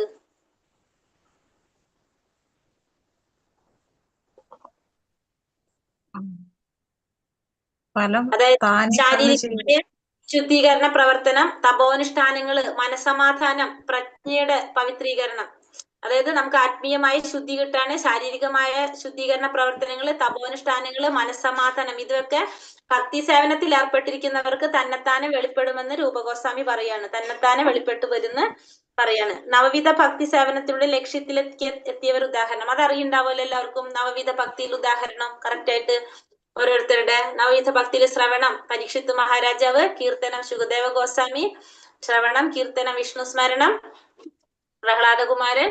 പിന്നെന്താണ്? പാദസേവനം ലക്ഷ്മി ദേവി, ശ്രവണം കീർത്തനം വിഷ്ണു സ്മരണം, പാദസേവനം അർച്ചന ആരാണ്? പൃഥു മഹാരാജാവ്. അർച്ചന വന്ദനം വിതുരറ്, വന്ദനം പിന്നെ ദാസ്യം ഹനുമാൻ സ്വാമി. പിന്നെ ആരാണ്? വിതുരല്ല, അക്രൂരനാണ് കേട്ടോ, സോറി, അക്രൂരൻ. പിന്നെ അത് കഴിഞ്ഞിട്ട് ഹനുമാൻ സ്വാമി, പിന്നെ സഖ്യം അർജുനൻ, പിന്നെന്താണ് ആത്മസമർപ്പണം, മഹാബലി ചക്രവർത്തി. മഹാബലി. ഇതെല്ലാം കൂടി ഒരുമിച്ച് പ്രാവർത്തികമാക്കിയ ഉദാഹരണം ആരാണ്? എല്ലാതും കൂടി ഒരുമിച്ച് വന്നിട്ടുള്ളത് ആരിലൂടെ? ആർക്കാണ്? അംബരീഷ് മഹാരാജാവ്. അംബരീഷ് മഹാരാജാവിനാണ് ഇതെല്ലാതും കൂടി ഒരുമിച്ച് വന്നിരിക്കുന്നത്. പിന്നെ നവവിധ ഭക്തി അതെല്ലാം അത്